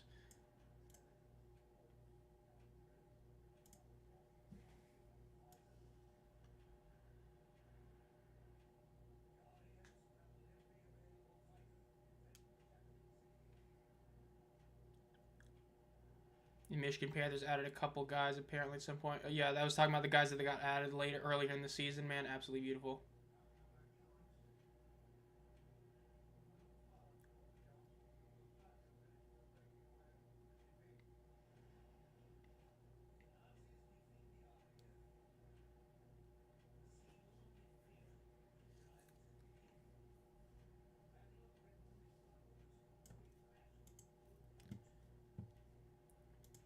There we go. Something Michigan. If Tom Brady joined the UFL, the most traction. True. Love the ortho commercials with the UFL game action. It is awesome to see that. Like, you may have lost the Army thing because of a certain Dwayne The Rock Johnson screwing over everybody, but at least you have that. You know what I mean? Like, at least you still have the ortho sponsorship being a great one, and a couple other ones like the Pizza Hut one is another big one. So I love seeing those. Man, these commercial breaks, again, we're still looking like we might actually get this game done in under 3 hours. Again, a lot of it was because you had a lot of injury timeouts, which you hate to see, but we did have, like, I think this was, like, the fourth one all day. So it definitely hurts. Each one adds, like, another 3 minutes of time, but definitely one of the quicker games, all things considered. But, I mean, Houston, man, if they lose this game, that'd be such a fitting way to end their season. Them blowing a game that should be a free win, considering how lucky they've gotten. It'd be great. I think Michigan still has a shot. I mean, the fact is, Houston, they are the choker artists of the league. Well, no, that's Arlington, but they're the second biggest choke artists in the league. And the fact that Michigan was able to get that field goal was huge. If they can get a stop here, they have a really good shot at it. Again, they have to get a touchdown, then get at least the 1-point conversion. They might go for 2 to not go to overtime. They still have a shot. Fred X, save us. 19-12, 7.5 minutes left. We're halfway done with the fourth quarter. Again, it is a 7-point game.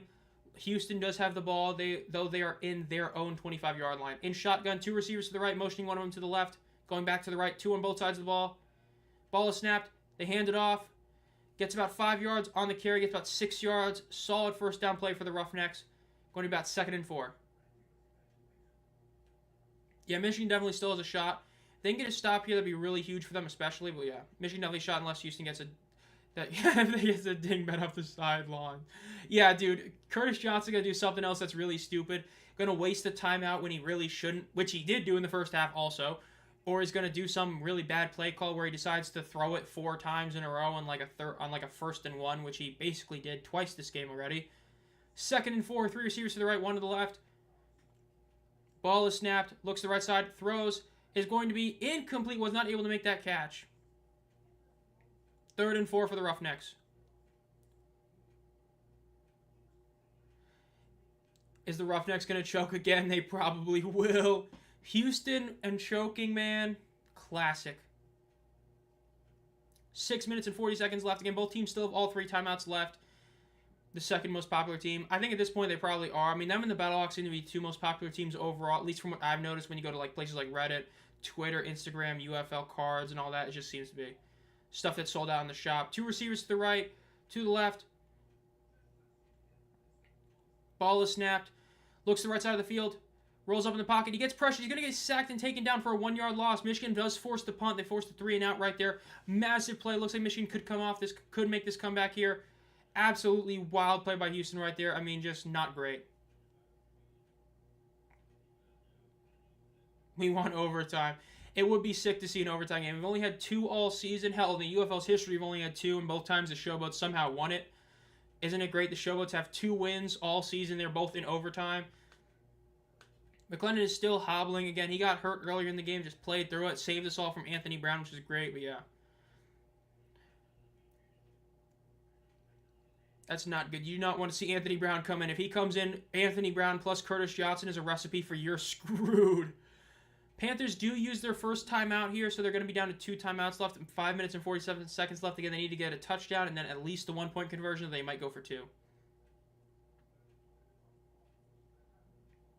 Well, if you're interested to see what Michigan does on this drive, technically you still have time to kick a field goal, even though you just have to use one of your timeouts, but you still don't want to do that, but we'll see.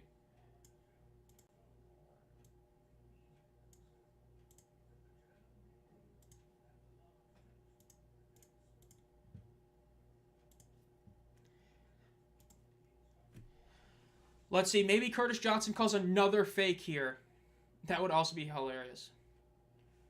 The punt, they do punt it. It is going to be a relatively deep punt. Solid punt. It's going to be returned all the way back to the 20-yard line. The return is to the 25 to 30. Tries to do a spin move. Still on his feet, but he gets tackled at about the 33-yard line. Still a really solid return for the Michigan Panthers right there. And the best market, who also have an NFL team. Yeah, I think that this season's kind of eliminated that whole argument about you shouldn't put a team in an NFL market, because the 2 best markets that aren't St. Louis are in an NFL place, right? DC and Michigan, which you love to see. Anytime it's overtime in a Showboats game, you already know who's going to win. True. Memphis is just going to pull off some random BS and get the W. It's always just wild. 5.5 minutes left. Michigan could try and end this game because of where they got the ball. They could do a really slow drive and either score to go for 1 or 2, which will be a big decision. 2 receivers to the left, 2 to the right. Ball to the right. Ball snap. They hand it off. And he gets about 2 yards. Looked like he was only going to get 1. He was able to push forward for maybe about an extra half yard, 2 yards. Still not a great first down play. It's going to be about 2nd and 8 if they give him a good spot, or it's going to be 2nd and 9.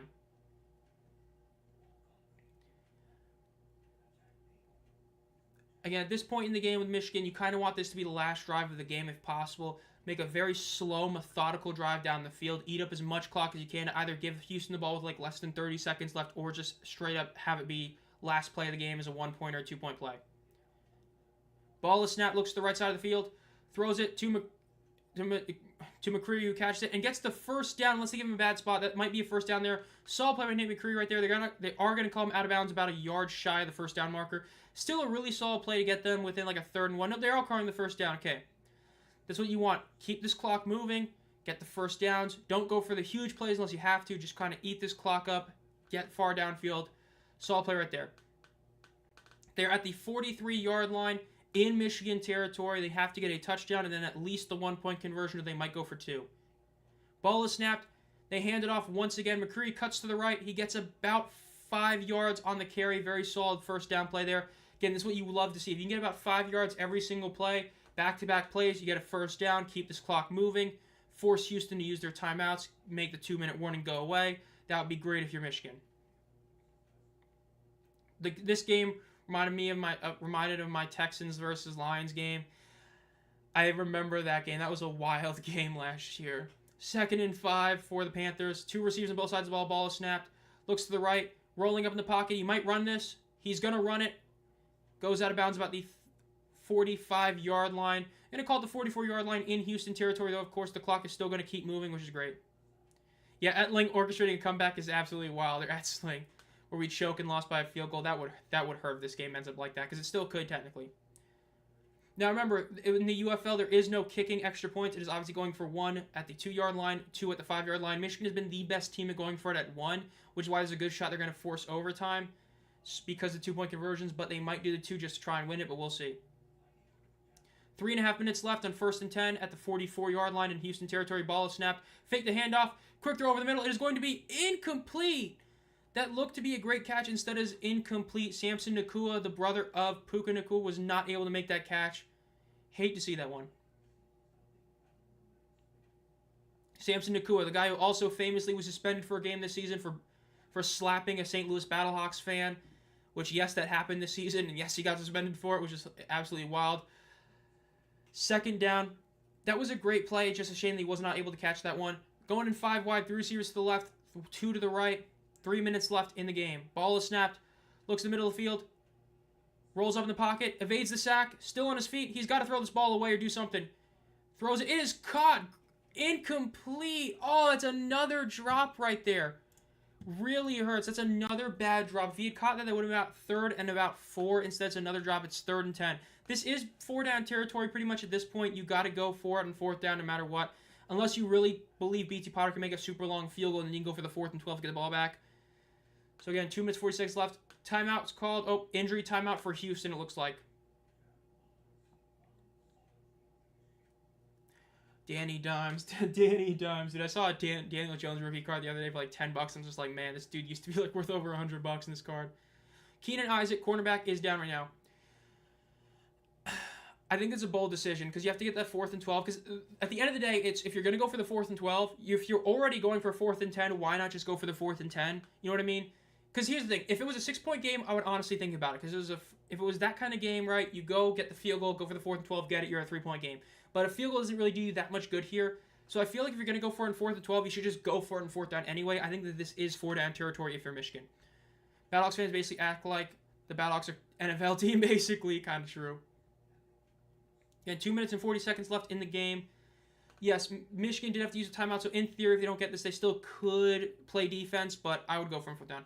Currently, it is 3rd down. It is 3rd and 10 for Michigan. They just had back-to-back drops, a drop that would have been a 1st down and a drop that would have made it a very, very short 3rd down.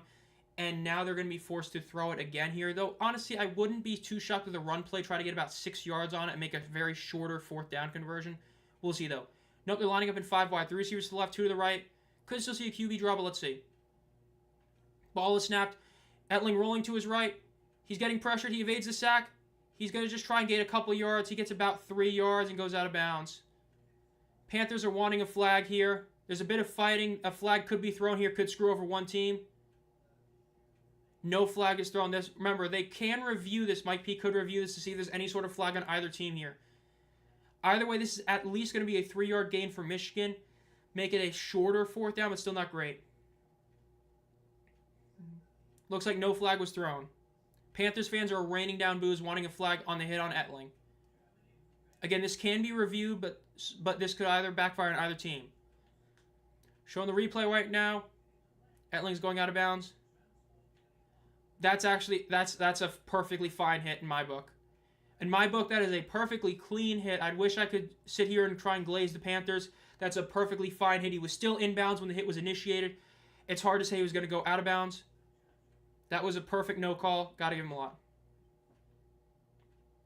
They're going to go for it here. This is going to be about 4th and 7. Ball is snapped. Etling looks to the middle of the field. Throws it. And it is incomplete. Bad throw. Siossi Mariner does not get it, and it is going to be a no flag. Now, the one big benefit is now this, in theory, could be a Houston win, but that play was done before the 2-minute warning. There is another fight. There's a flag here. Now, this is going to be after the play, so in theory, this is not going to affect that previous play, so in theory, there's going to be no first down gain from this. But if this is on Houston, then obviously it's going to make it a bit easier for Michigan. Remember, Michigan, they do have the 2-minute warning, so they do basically have 3 timeouts left, so they still should be able to get this ball back with a little over a minute and 20 seconds left. Depending on who this flag is on, though. If this is on Michigan, it's going to make it a better punt for Houston if they get stopped. Ton of fighting in this game. Real physical thing. Let's see.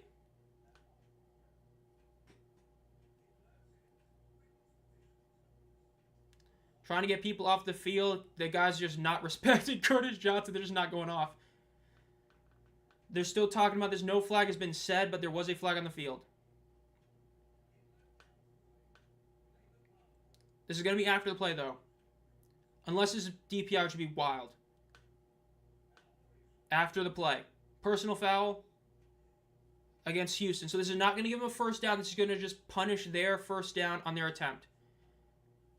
So this is actually going to be really big, because in theory, this should make this a very long first down, I believe, which obviously is going to help Michigan a lot, forcing them to punt it. Because remember, the 2-minute warning is still in play, so even though Michigan used a timeout, they basically have 3 timeouts in play. So if they can force a 3-and-out in Houston, they will still have time to actually get something done here.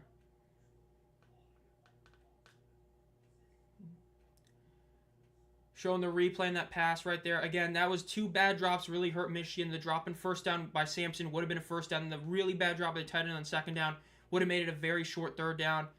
Hate to see it.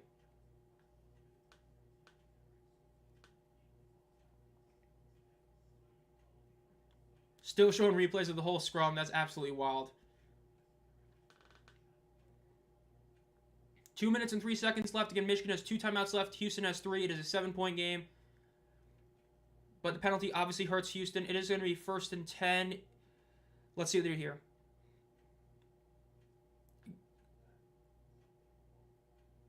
Again, even though it's a 15-yard penalty back, that still does help Michigan. If they get the 3-and-out, that's obviously 15 yards further back the punt's going to be, which definitely helps out Michigan.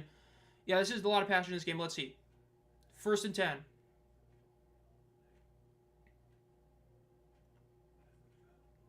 In shotgun, 3 receivers to the right, 1 to the left. Running back behind McClendon. Ball is snapped. Fake the handoff. It's a QB draw. He gets tackled for about a 2.5-yard gain. So that's the 2-minute warning. So now Michigan's down to 2 timeouts. Essentially, Houston, if they get a first down, they basically win the game guaranteed. If they do not get the first down, Michigan will get the ball back with a decent amount of time left to try and make something happen. Remember, in the UFL, it is like college. The clock does stop until the chains are moved on first downs. So if you have a little over a minute left, you can go really far down the field if you make some big throws. So that's a big thing that definitely helps out Michigan on that front. But obviously, most important thing is getting the stop first.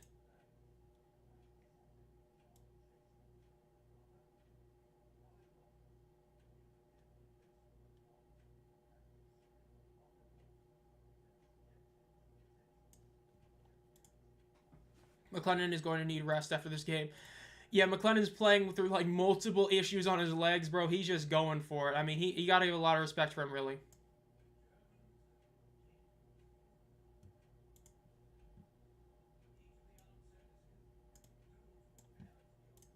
Let's see, notifications on Twitter, just people liking those ones. Love to see that.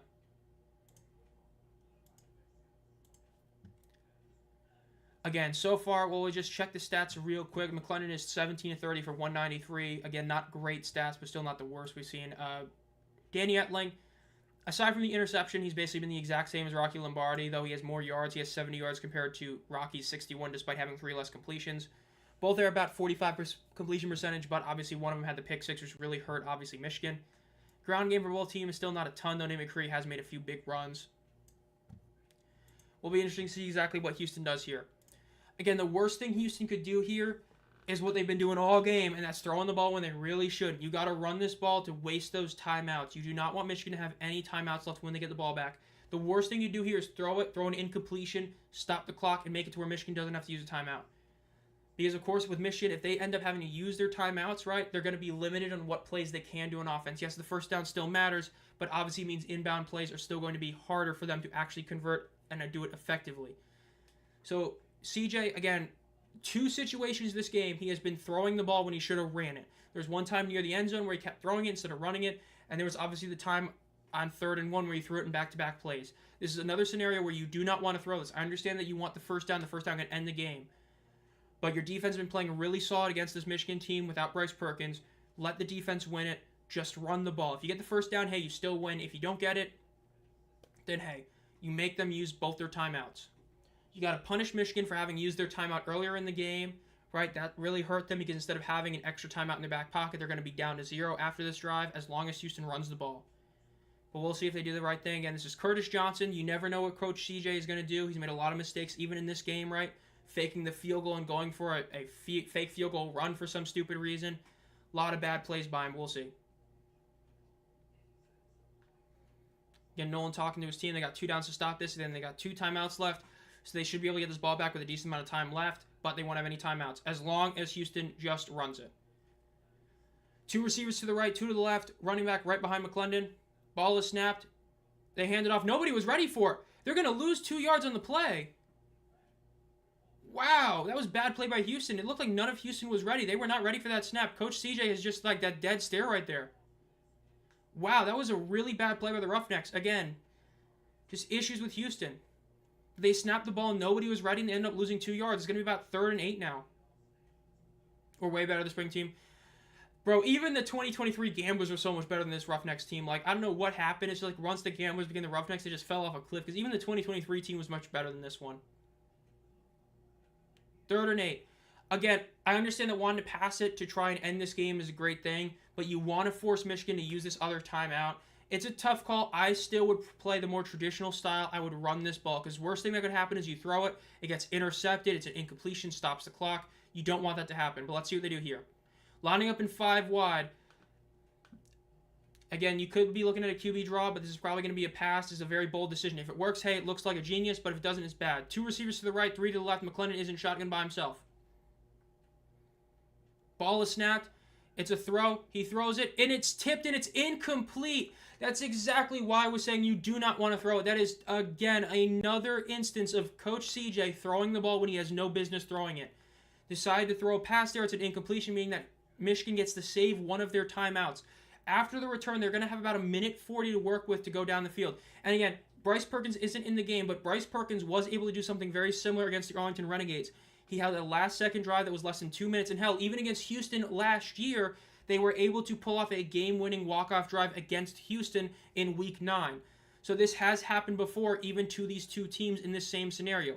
4th and 8, the punt is going to be a really solid punt by Rivers. Got to give him a lot of credit there. Returns to the 20-yard line. Cuts to the left, goes out of bounds at about the 23-yard line. So there's 1:39 left. Michigan has to go about a little less than 80 yards down the field to get something done. Roughnecks could have been 6-4. This Roughnecks team, man, the one that really hurts is that loss to Arlington. They should not have lost that game. If they had played just a little bit better and beat Arlington back in Week 2, that would have been change everything. But hey, you know, it is what it is. 1:39 left for Michigan. Let's see if they can pull this off. Danny Etling, not what you want to see, but we'll see if he can get it done. Try and shut up those haters.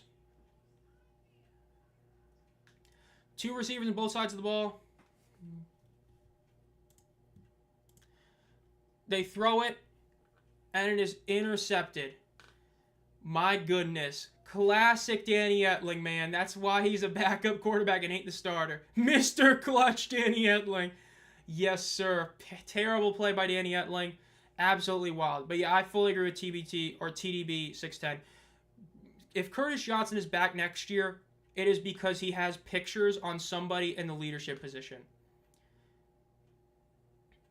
Again, he just threw an arm punt there. That is not the scenario where you want to throw that kind of ball.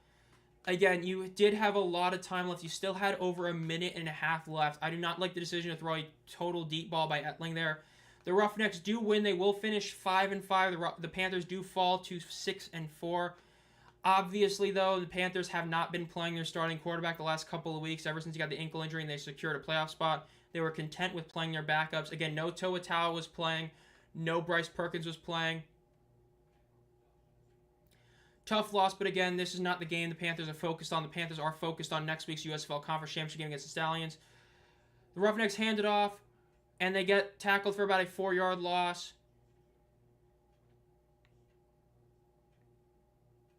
Tie 4 turnovers today. That's the big issue. Again, those turnovers really hurt them.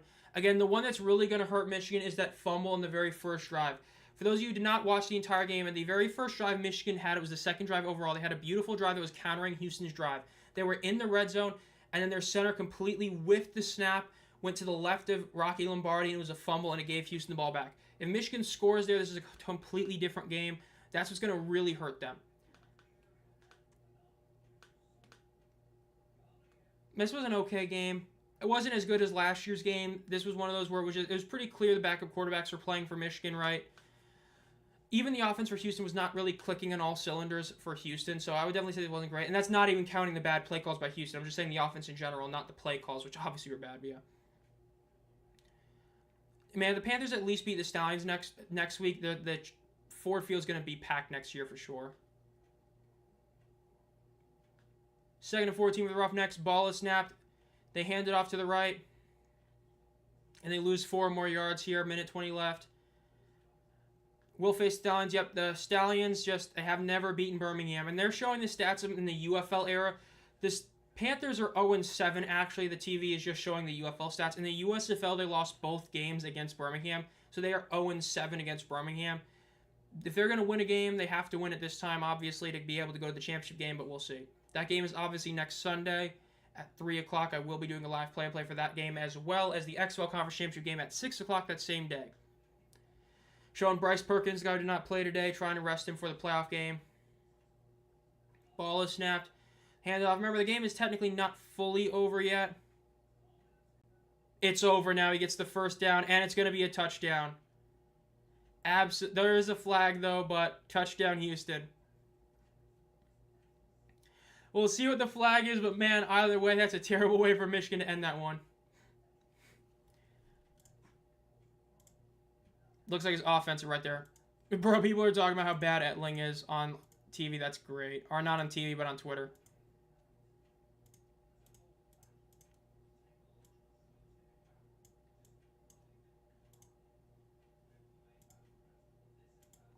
And Houston wins the game.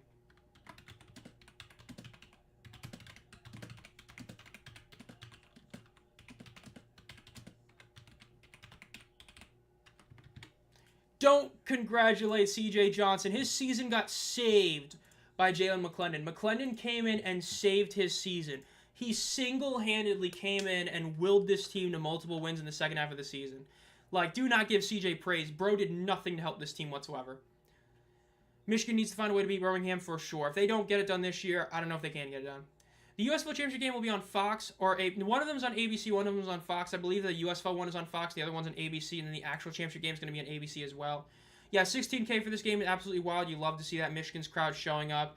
Best game. It's the best game of the entire season that didn't involve the Battlehawks, and is the second best not involving the Battlehawks if you go back to last year as well. It was only one DC game being better.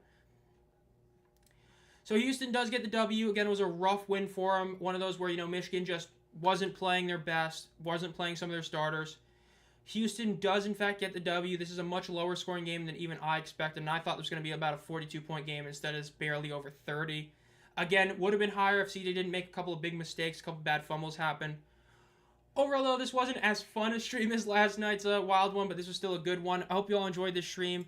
If you enjoyed this, make sure to like the stream and subscribe to the channel if you haven't already. I do multiple videos a week on the UFL. I still got 3 more streams for this season, both playoff games in the championship round, and then the actual championship streaming all 3 games. Think about becoming a community member for 99 cents a month to get a bunch of benefits like team emojis, exclusive video a month, and everything else. Again, thank you all for watching this one, and I hope you all have a great night. Again, I'll have my power rankings video. It'll be the second to last of the season. I'll have the power rankings or the playoff power rankings video come out on Monday, and then I won't have one until the playoffs are over. So just FYI, we have 2 more power rankings for this season. In theory, we should be seeing some awards come out this week. I'll have videos on that. Again, I have a couple videos I'm still making, a Memphis-Houston video and should they relocate, a video on the Friday Night Football tier list. So all that, thank you for that, Kaiju. But as always, guys, have a great night. See y'all in the future.